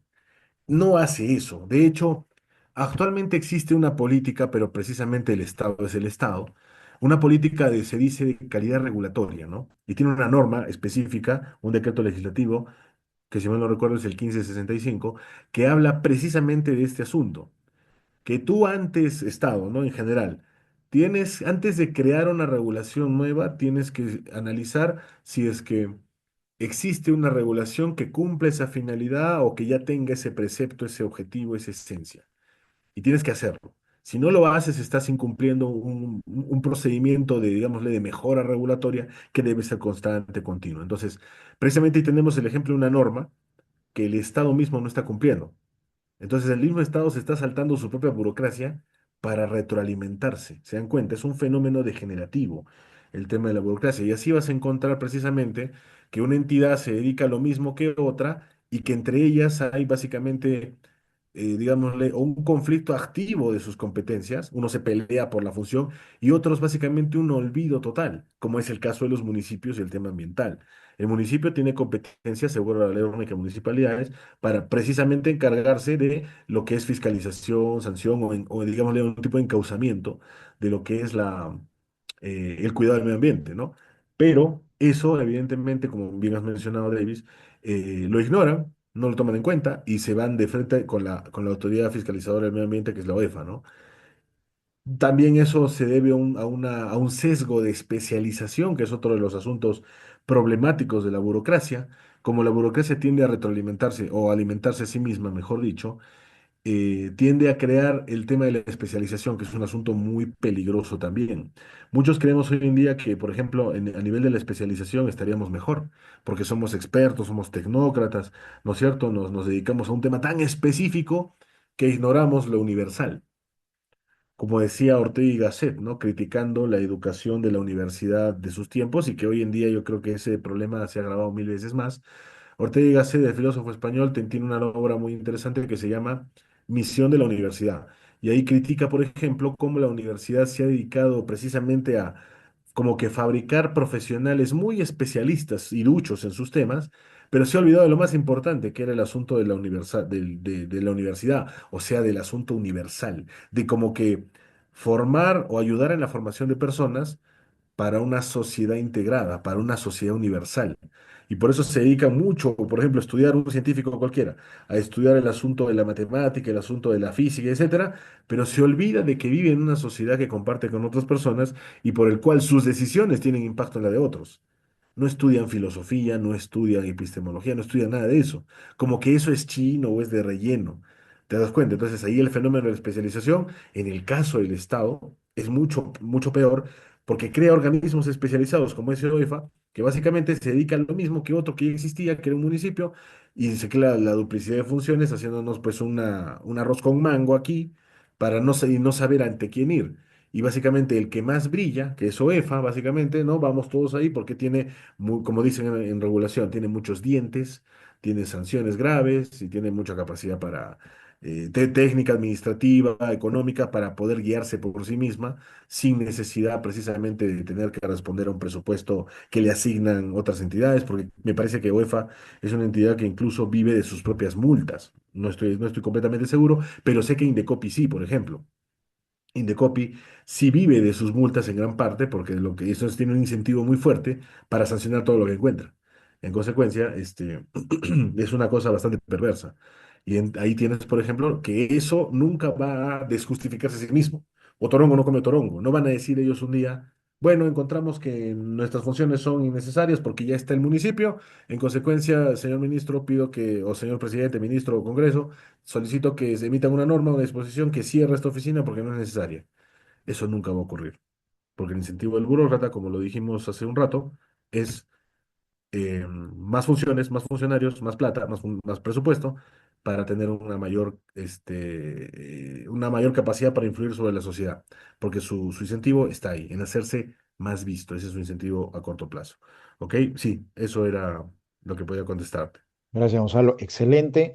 Tenemos otra pregunta en el chat de Giovanna Jiménez que dice, ¿qué estrategia sugiere que implementemos los profesores desde las aulas al conversar de este tema que has expuesto? ¿Qué les puedes recomendar? Sí. Muy bien, esa pregunta está excelente porque es ya, digámosle, yo observo un nivel de compromiso mucho mayor en este tipo de preguntas, ¿no? Entonces, ¿qué podría sugerir? Evidentemente, primero, lo que tendríamos que tener los docentes que nos dedicamos a impartir este tipo de criterios, lo que tenemos que cultivar primeramente son las ideas, ¿ok? Un cambio o no cambio, diré, un mejoramiento de las ideas, porque las ideas sustancian precisamente todo lo que podemos esquematizar a nivel intelectual. Nuestras ideas son las que nos van a orientar y nos van a llevar por determinados caminos. Si tenemos ideas, por ejemplo, como la de los fallos del mercado que mencionamos, vamos a pensar que evidentemente el ser humano tiene un problema, de un problema innato, un problema congénito que en su conducta tiende a autodestruirse. Entonces, como tiende a autodestruirse, tiene que venir papá Estado, ¿no? A ponerle, digamos, jalarle los cabellos, a corregirlo, a enderezarlo y decirle lo que debe hacer. Si esa es nuestra idea de base, nuestra idea esencial, en consecuencia nuestro camino va a ser pues el tradicional, el enfoque piguviano, el enfoque de Samuelson, ¿no? En el que el Estado tiene que corregir estas fallas. Si esa es nuestra idea, ese es nuestro camino. Pero si nuestra idea va en un sentido de, por ejemplo, desde lo más elemental, respeto a las decisiones ajenas, respeto a la libertad ajena, ¿no? Respeto al derecho que tiene otra persona a opinar, a expresar su opinión, ¿no? No el derecho a respetar su opinión, ahí tenemos un problema también, porque no son respetables las opiniones, sino es respetable el derecho a decir las opiniones. Porque imagínense si fuera fuera respetable, tendría que ser respetable una opinión, tendríamos que respetar la opinión de un genocida o de un nazi, o la opinión de cualquier otro personaje que comete actos nefastos. Y ese no es el camino. Y precisamente el que dice que las opiniones deben ser respetables siempre es alguien que busca, así como el ecologismo en su ideología, busca imponernos una forma de ver las cosas. Lo respetable son el derecho a decirlas. Entonces, el primer paso, cultivar, digámosle, ideas mejores. respecto de lo que vendría a ser la libertad, las decisiones ajenas, ¿no? De la vida ajena, el respeto a los tres derechos fundamentales naturales clásicos, la libertad, la vida y la propiedad, los tres específicos, ¿no? Cultivar ideas que vayan en ese sentido. Una vez que el docente, el profesor que ha precisamente cultivado estas ideas con un mejor acervo, con una mejor preparación, llevarlo en las aulas precisamente desde los puntos más elementales y más básicos. El respeto a la vida, libertad y propiedad. De ahí partimos. Si partimos de esa idea y entendemos que está mal decirle a otros qué hacer, está mal digámosle, forzar a otros a hacer algo en contra de su voluntad, esos cimientos, eso van a ser los cimientos que van a servir a un desarrollo intelectual, de teoría y de práctica, yo creo, mucho más consciente, mucho más fructífero a futuro. Entonces, cultivar esos asuntos son lo primordial. Sin ese cimiento, cualquier especialización que tengamos, cualquier, digámosle, punto, por ejemplo, cualquiera de esos, cualquier especialización que tengamos, cualquier estudio, cualquier análisis empírico, literalmente va a estar, digámosle, destemplado, va a estar, digámosle, desorientado de los fines que como sociedad tenemos que tener, ¿no? Entonces, y nos vamos a guiar solamente por las opiniones tecnócratas de quien abusa, por ejemplo, de asuntos estadísticos, de quien abusa, por ejemplo, de la matemática en gran escala, como los que son del enfoque tradicional, quien abusa de esos puntos van a terminar generando la agenda y sus consideraciones son precisamente las que son problemáticas, porque no respetan el derecho ajeno, no respetan la vida ajena, no respetan la propiedad, libertad y derecho ajeno. En consecuencia, eso es lo que tendríamos que vencer, ¿no? Por ahí. Excelente, excelente, Ujú, Gonzalo. Hay una pregunta más en el chat y luego otra que está levantando la mano. ujú, A ver, empecemos por la que está en el chat, que llegó primera. Nos dice, ¿qué porcentaje de la Amazonía peruana tiene título de propiedad? Mejor dicho, sin titulación, ¿se podría hablar de la mano muerta de gran parte del territorio peruano? Nos plantea esa pregunta. La dejo ahí, ujú. tenla ahí la pregunta y doy paso a Luis Rendón para que haga la segunda y así tengas dos preguntas. Adelante, Luis. Sí, ¿qué tal? Buenas tardes. Muchas gracias por la exposición y por la oportunidad. Solo una consulta.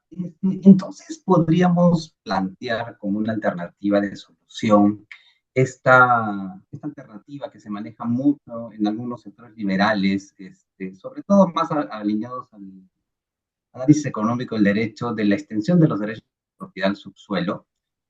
¿Podría servir esta solución también en materia de medioambiental? Ok, vale, Luis, gracias. Ok, entonces, una por una, mencionamos. Primero esta sobre que nos hace llegar al chat, ¿no? ¿Qué porcentaje de la Amazonía peruana tiene título de propiedad? Mejor dicho, sin titulación se podría hablar de la mano muerta de gran parte del territorio peruano.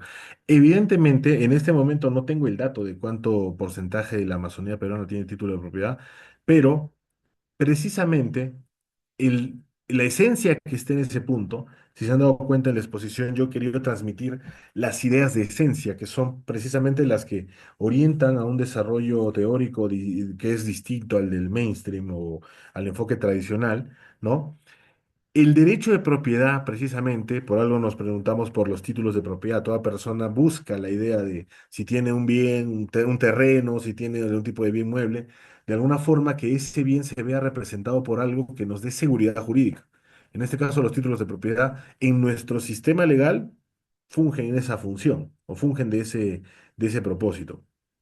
Entonces, el asunto, por ejemplo, con la Amazonía peruana es un asunto completamente clásico de tragedia de los comunes, como lo menciona Garrett Hardin en su famoso trabajo sobre la tragedia de los comunes.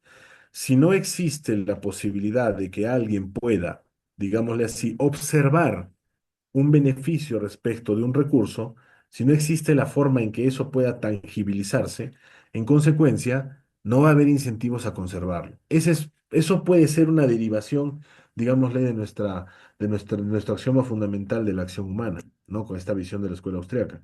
Entonces, en nuestro sistema actual, influye mucho, como les digo, este sistema que tenemos, sistema legal, influye mucho en la toma de decisiones que vamos a tener, porque es el marco institucional que nos guía y nos orienta precisamente para tomar decisiones.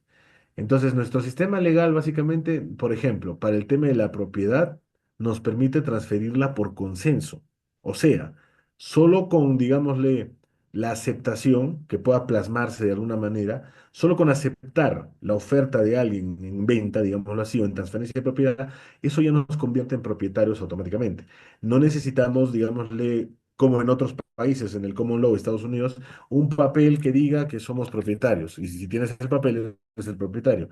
En nuestro sistema se llama declarativo consensual. Entonces, si somos capaces de transmitir la propiedad de esa manera, consensuadamente, solo con la oferta y la aceptación, en consecuencia, deberíamos poder quizás generar un mejor tráfico patrimonial si solamente transferimos la propiedad así.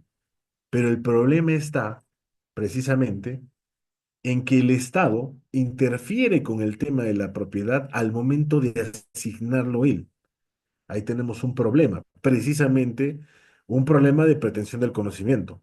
Por ejemplo, no sé cómo, no sé si será así de esta forma en la ciudad de Lima o en algunas otras partes del Perú, pero por ejemplo acá en Arequipa tenemos un gobierno regional que desarrolla algunos proyectos específicos o algunos programas específicos con los cuales, digamos, se encarga de administrar determinadas extensiones de tierra, digamos, sobre todo en zonas de fuera de las ciudades, que son de los denominados terrenos seriazos, ¿no? Entonces los administra y se encarga de designar propietarios en base a la posesión de los terrenos. Entonces, por ejemplo, ahí, ¿qué criterios utiliza para designar propietario a alguien?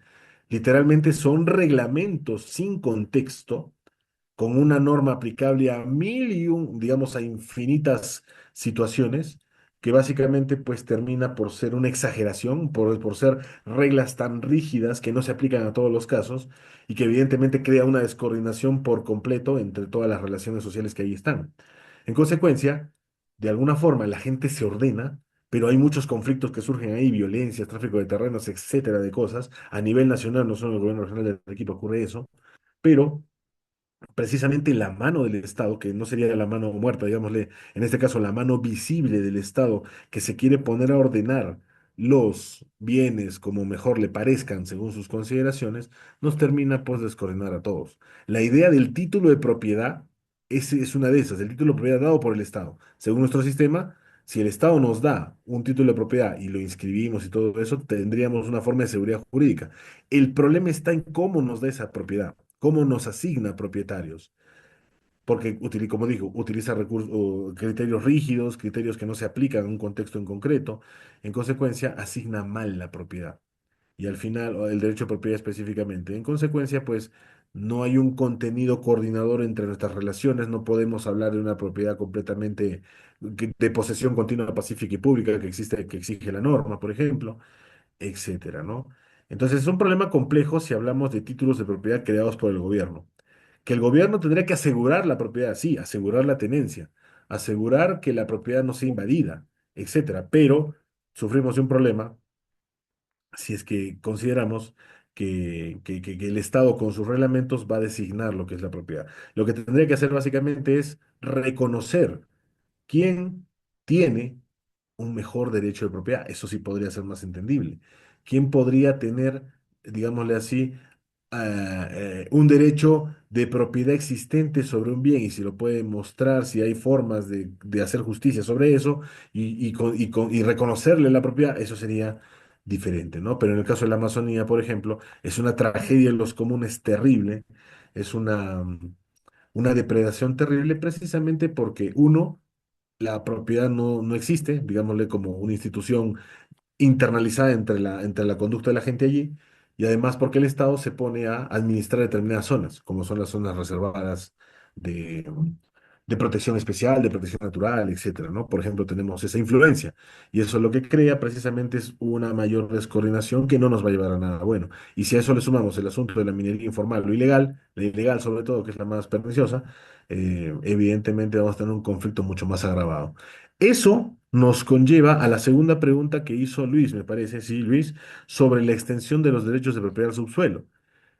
De hecho, esa es una de las mejores propuestas que habría, para solucionar, no digamos definitivamente porque no hay personas finales, pero digamos sería un golpe muy fuerte en lo que sería, digámosle, la búsqueda de una mejor armonización de la convivencia humana. El derecho de propiedad como institución social y evolutiva nos ha llevado hasta este punto de la convivencia humana en el cual ya no necesitamos, por ejemplo, tomar los bienes del vecino a la fuerza para satisfacer necesidades. Ahora básicamente intercambiamos. Intercambiamos incluso de forma cada vez más acertada, porque tenemos más conocimiento en nuestra mente, más información sobre precios, más información sobre lo beneficioso que es cooperar en lugar de violentar, como en el mundo antiguo. En consecuencia, el hecho de que exista un derecho de propiedad sobre el subsuelo, sobre lo que está debajo de la superficie, forzaría de primera mano, ¿no es cierto?, a buscar una mejor forma en la que podemos entendernos, una mejor forma y una mejor capacidad para poder negociar. ¿Ok? Mejor forma de entendernos, mejor forma para negociar y en consecuencia una mejor forma para internalizar las consecuencias de nuestras acciones, que básicamente es lo que la propiedad hace natural y evolutivamente. Entonces, sí, la propuesta de extensión de derechos de propiedad al subsuelo es básicamente es un gran paso, no diré que es una solución, pero es un gran paso, porque hay que ser siempre razonables, ¿no? Un gran paso en la solución de la desarmonización y la descoordinación entre todos los seres humanos, ¿no? Eso sí podría ser, digo, considero la mejor alternativa. Muy bien, gracias Gonzalo. Tenemos una última pregunta de Davis que ha levantado la mano. Sí, Davis, adelante, adelante. David. Profesor Morales, quería Claro, preguntarle, en una de las diapositivas usted mencionó a Ludwig von Mises sí. y se refirió a la praxeología. Mi pregunta concreta, saliendo un poco ya del tema del medio ambiente, es ¿por qué considera usted que los socialistas más recalcitrantes consideran que la praxeología es una pseudociencia? Vale, excelente pregunta. Muy bien.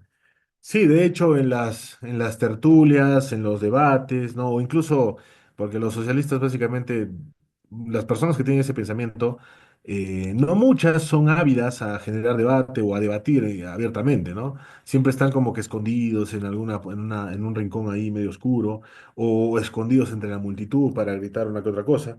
Pero sí se ha escuchado esa voz de que la praxeología en realidad es una pseudociencia, pero precisamente en esa característica decirle pseudociencia a un tipo de propuesta epistemológica, en este caso, como es la praxeología, denota de primera mano la fatal arrogancia. Es decir, ellos van a decir lo que es ciencia. Ellos van a decidir, pontificando desde su poltrona, lo que es ciencia y lo que no es ciencia. En lugar de aportar, digámosle así, criterios para identificar mejor determinado conocimiento que podría servirnos para solucionar un problema. El problema está en que su ciencia, digámosle, o su forma de ver la ciencia, en el caso de los marxistas, como socialistas internacionalistas, como son, ¿no? O incluso de sus primos hermanos en el fascismo, que son un tipo de socialismo distinto, o de otro origen, diría más o menos así. Ellos básicamente son los que sí proponen, digámosle así, una destrucción absoluta de los criterios de la ciencia o de lo que podría ser razonablemente entendido como ciencia. Entonces, le dicen pseudociencia básicamente porque no está, porque no emplea, digamos, métodos tradicionales. Es más, muchos socialistas son científicos del mundo natural.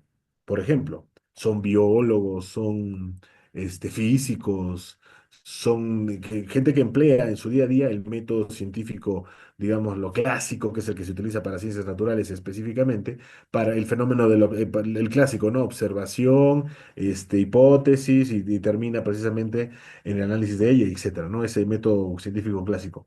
Entonces, muchos de ellos están ahí precisamente porque ese método les da como una especie de seguridad ante la incertidumbre, ¿ok? El futuro es incertidumbre ineradicable.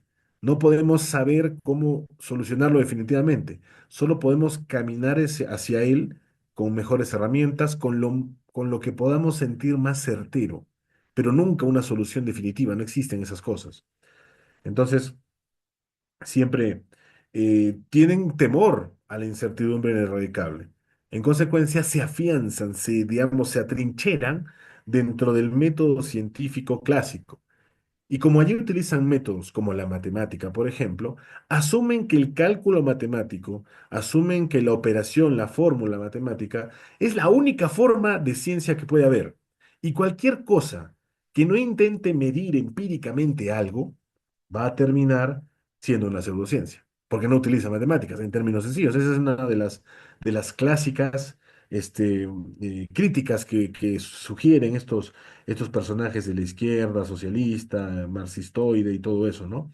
Entonces, pues por ahí iría, por una pretensión del conocimiento de lo que ellos consideran y quieren que a la fuerza sea ciencia, y que en consecuencia llamen pseudociencia a la praxeología por no emplear la matemática, cuando en realidad el aporte de Ludwig von Mises como aporte genial a la epistemología de la economía y en general de las ciencias sociales, es decir, que el estudio de toda interacción humana y social tiene que partir de su principal actor, que es el individuo. Eso es lo más racional, humilde y, digámosle, constructivo que podríamos hacer, porque siempre estamos limitados por el mundo material y por la razón que es limitada. No podría la matemática dar razón de cosas que no conoce y sobre las que no tiene conocimiento y ni siquiera pertenece al mismo mundo de las ciencias, porque una cosa es ciencias sociales y otra cosa son ciencias del mundo, digamos, de la física, de la naturaleza, etcétera, que no se comportan igual porque nosotros no somos predecibles, no obedecemos a una, ¿cuál era el término? Se me estaba olvidando, lo decía el profesor Huerta de Soto y Mises también. No respondemos a una probabilidad de clase, sino una probabilidad de evento único, porque nosotros podemos decidir una cosa que podemos cambiarla al segundo, pero en cambio un perro, un gato, una bacteria, etcétera, pueden reaccionar de una forma muy similar por grandes periodos de tiempo, precisamente porque no poseen esta capacidad de pensamiento abstracto que los podría llevar por otras direcciones en cuanto a sus acciones, ¿no? Es así como estos señores exageran, evidentemente, y son fatalmente arrogantes con ese tema de la ciencia. Muy bien, Gonzalo. Para aprovechar, yo tengo solo una última pregunta a partir de tu exposición, Ujú, o dos puntos muy puntuales. En el gobierno de Milei se redujeron varios ministerios y hay un ujú. ministerio que se creo que es el Ministerio de la Desregulación y la Transformación del Estado, dirigido por Federico Stusnegger, ¿no? Y Los que negros. inspiró luego en Estados Unidos al DOGE, Departamento del Gobierno y la Eficiencia, que buscó tratar de desregular todo. Eso, ¿cuál es tu opinión sobre eso? ¿Funcionaría en Perú y usar eso también para desregular temas ambientales? ¿Cuál es tu opinión específica sobre eso? ¿Funcionaría, no funcionaría? Y lo otro para finalizar es, acá en la sala hay estudiantes, profesionales, emprendedores, que de una u otra manera les interesa el tema ambiental. ¿Cómo ellos pueden tratar de participar en esa desregulación o eliminación paulatina de esa burocracia? ¿Hay forma, dependiendo de sus casos, si son docentes, enseñar, si ya se van a entrar en política, qué hacer para ir cercenando a ese gran monstruo burocrático, ¿no? Esas serían las reflexiones finales. Sí. Ok, perfecto, muchas gracias. Vale, la primera, el tema de la motosierra específicamente, ¿no? Que es el símbolo político que ha utilizado el gobierno del profesor Javier Milei respecto de lo que es el asunto de la desregulación. Y precisamente esa forma de desregulación, digamos, ha sido eliminación de la burocracia, que es su término, digamos, más sencillo. Es una forma bastante agresiva de desregulación, de eliminación de la burocracia, que básicamente dentro de lo razonable es la que en mi opinión tiene más sentido para reducir literalmente la burocracia. Es la que tiene más sentido la que hizo el gobierno del señor Javier Milei junto con el señor Sturzenegger en este ministerio. Pero tiene básicamente, como todo en la vida, tiene límites y paradojas, porque el hecho de que el propio Estado genere un organismo burocrático que va a solucionar la burocracia es muy paradójico.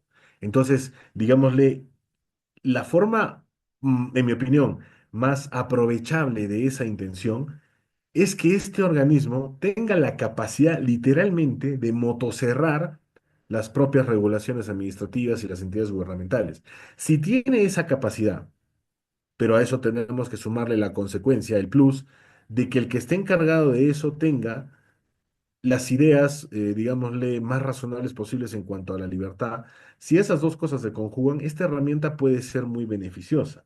Y de hecho lo ha sido, porque a nivel del, todavía le falta mucho al gobierno de Javier Milei, pero ha logrado precisamente deshacerse de aquella burocracia administrativa sumada todavía a la anterior, genera mucho gasto público, genera déficit, genera básicamente también detraimiento de capacidad económica de otro sector de la economía, porque esos trabajadores que no están produciendo en el sector privado están básicamente gastando lo que producen otros en el sector privado.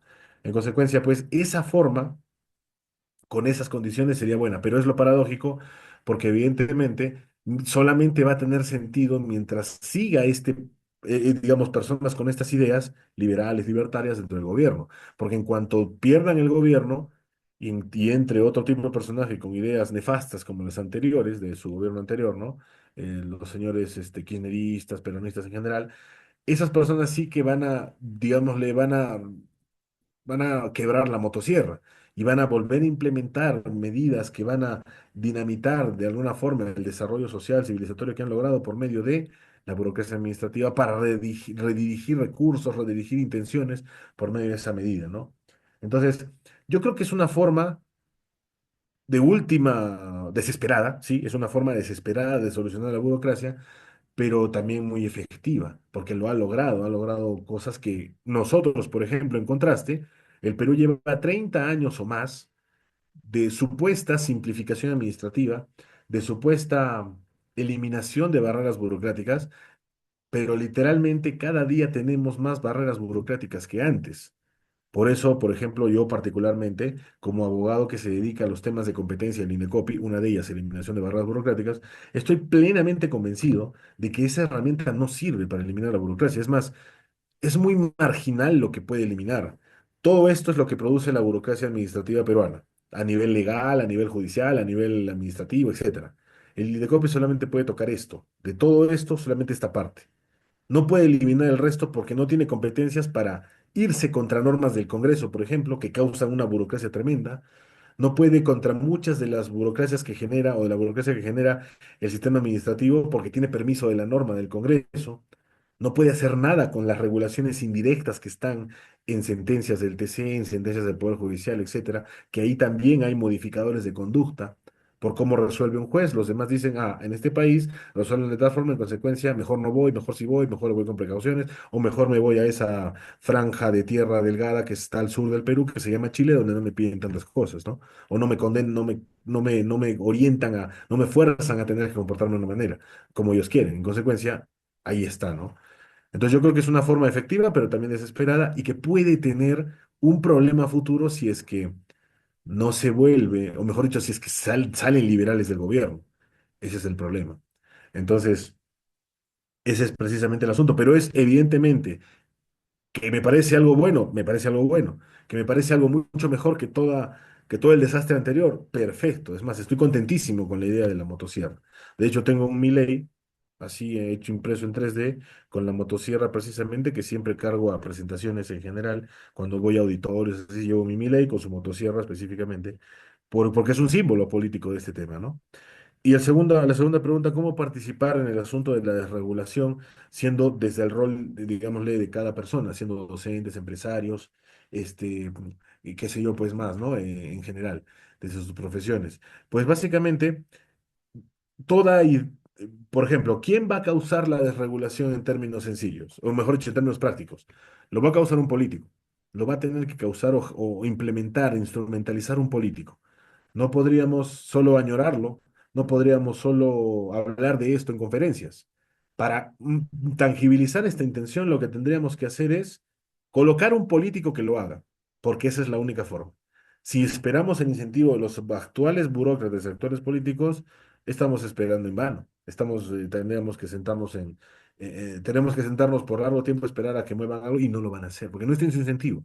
Entonces tiene que ser un político así como el presidente argentino y con un equipo mucho más sólido que él tuvo, porque él enfrenta esta burocracia con personajes de otros partidos, que no son específicamente liberales o libertarios, pero que están ahí por cumplir lo que él le dice para que precisamente puedan participar del gobierno. Si no, no se los permitiría. El ejemplo de la ministra del Interior, señora Patricia Bullrich, es un ejemplo muy bueno. no era libertaria, no es liberal, pero sin embargo sigue las órdenes de un libertario liberal que básicamente mejora la situación del país y está convencida, creo, de esas consecuencias. Entonces aquí, si queremos demandar un político que logre estos objetivos de la desburocratización, de la desratificación del Estado, hablando en términos de roedores, ¿no? Este, si queremos lograr eso, tenemos que tener un mejor político. Y para tener un mejor político, tenemos que tener mejores ideas. Si tenemos mejores ideas, vamos a demandar mejores políticos. ¿Por qué? Porque nuestras preferencias en términos políticos van a cambiar. Van a ver como esta última elección, muchos de los partidos que habían, por ejemplo, que eran clásicos y que siempre estaban ahí en la pelea, han sido aniquilados, literalmente, de la contienda por su baja preferencia electoral, han sido castigados. Entonces, ¿cómo hacer esto? Castigar a los políticos con nuestra indiferencia a nivel electoral y con eso demandar, evidentemente, un mejor tipo de político. Y en ese juego, al tener mejores ideas, incluso surgen figuras que precisamente tienen esas mejores ideas y que podrían ser partícipes del asunto político, ¿no? De hecho, para terminar ya, no era un asunto muy alejado de mí la idea de participar, digámosle, de alguna forma en política, ya también harto del asunto de la política nacional o del asunto de la burocracia administrativa estatal que tanto nos asfixia y nos molesta. De hecho, estuve por allí, estuve cerca, pero evidentemente ustedes saben cómo es el juego de la política. Mueve, saca y coloca y descoloca, y evidentemente en uno en ese juego puede perderse o no lograr nada específicamente, ¿no? Pero felizmente hay cercanías y hay formas de llegar con políticos amigos de esta nueva elección para proponer evidentemente lo que tiene que proponerse. Y evidentemente, pues, el tema del enfrentamiento a la burocracia administrativa es uno de esos puntos en la agenda. Y ese sería, creo, en mi opinión, el camino. Excelente, Gonzalo. Ha sido una genial exposición. Nos has respondido muchas preguntas, nos has motivado, digamos, con bases teóricas, prácticas, conceptos para poder analizar políticas ambientales. Para suerte nuestra está todo grabado y vamos a compartirlo entre los otros estudiantes. Los que también puedan ver el video pueden compartirlo en sus propias redes. Va a estar siempre en nuestra página de Looking en YouTube, Centro de Investigación Looking, va a estar esta clase que ha sido una cátedra muy genial y muy maestra de Gonzalo, que se ha conectado directamente desde Arequipa.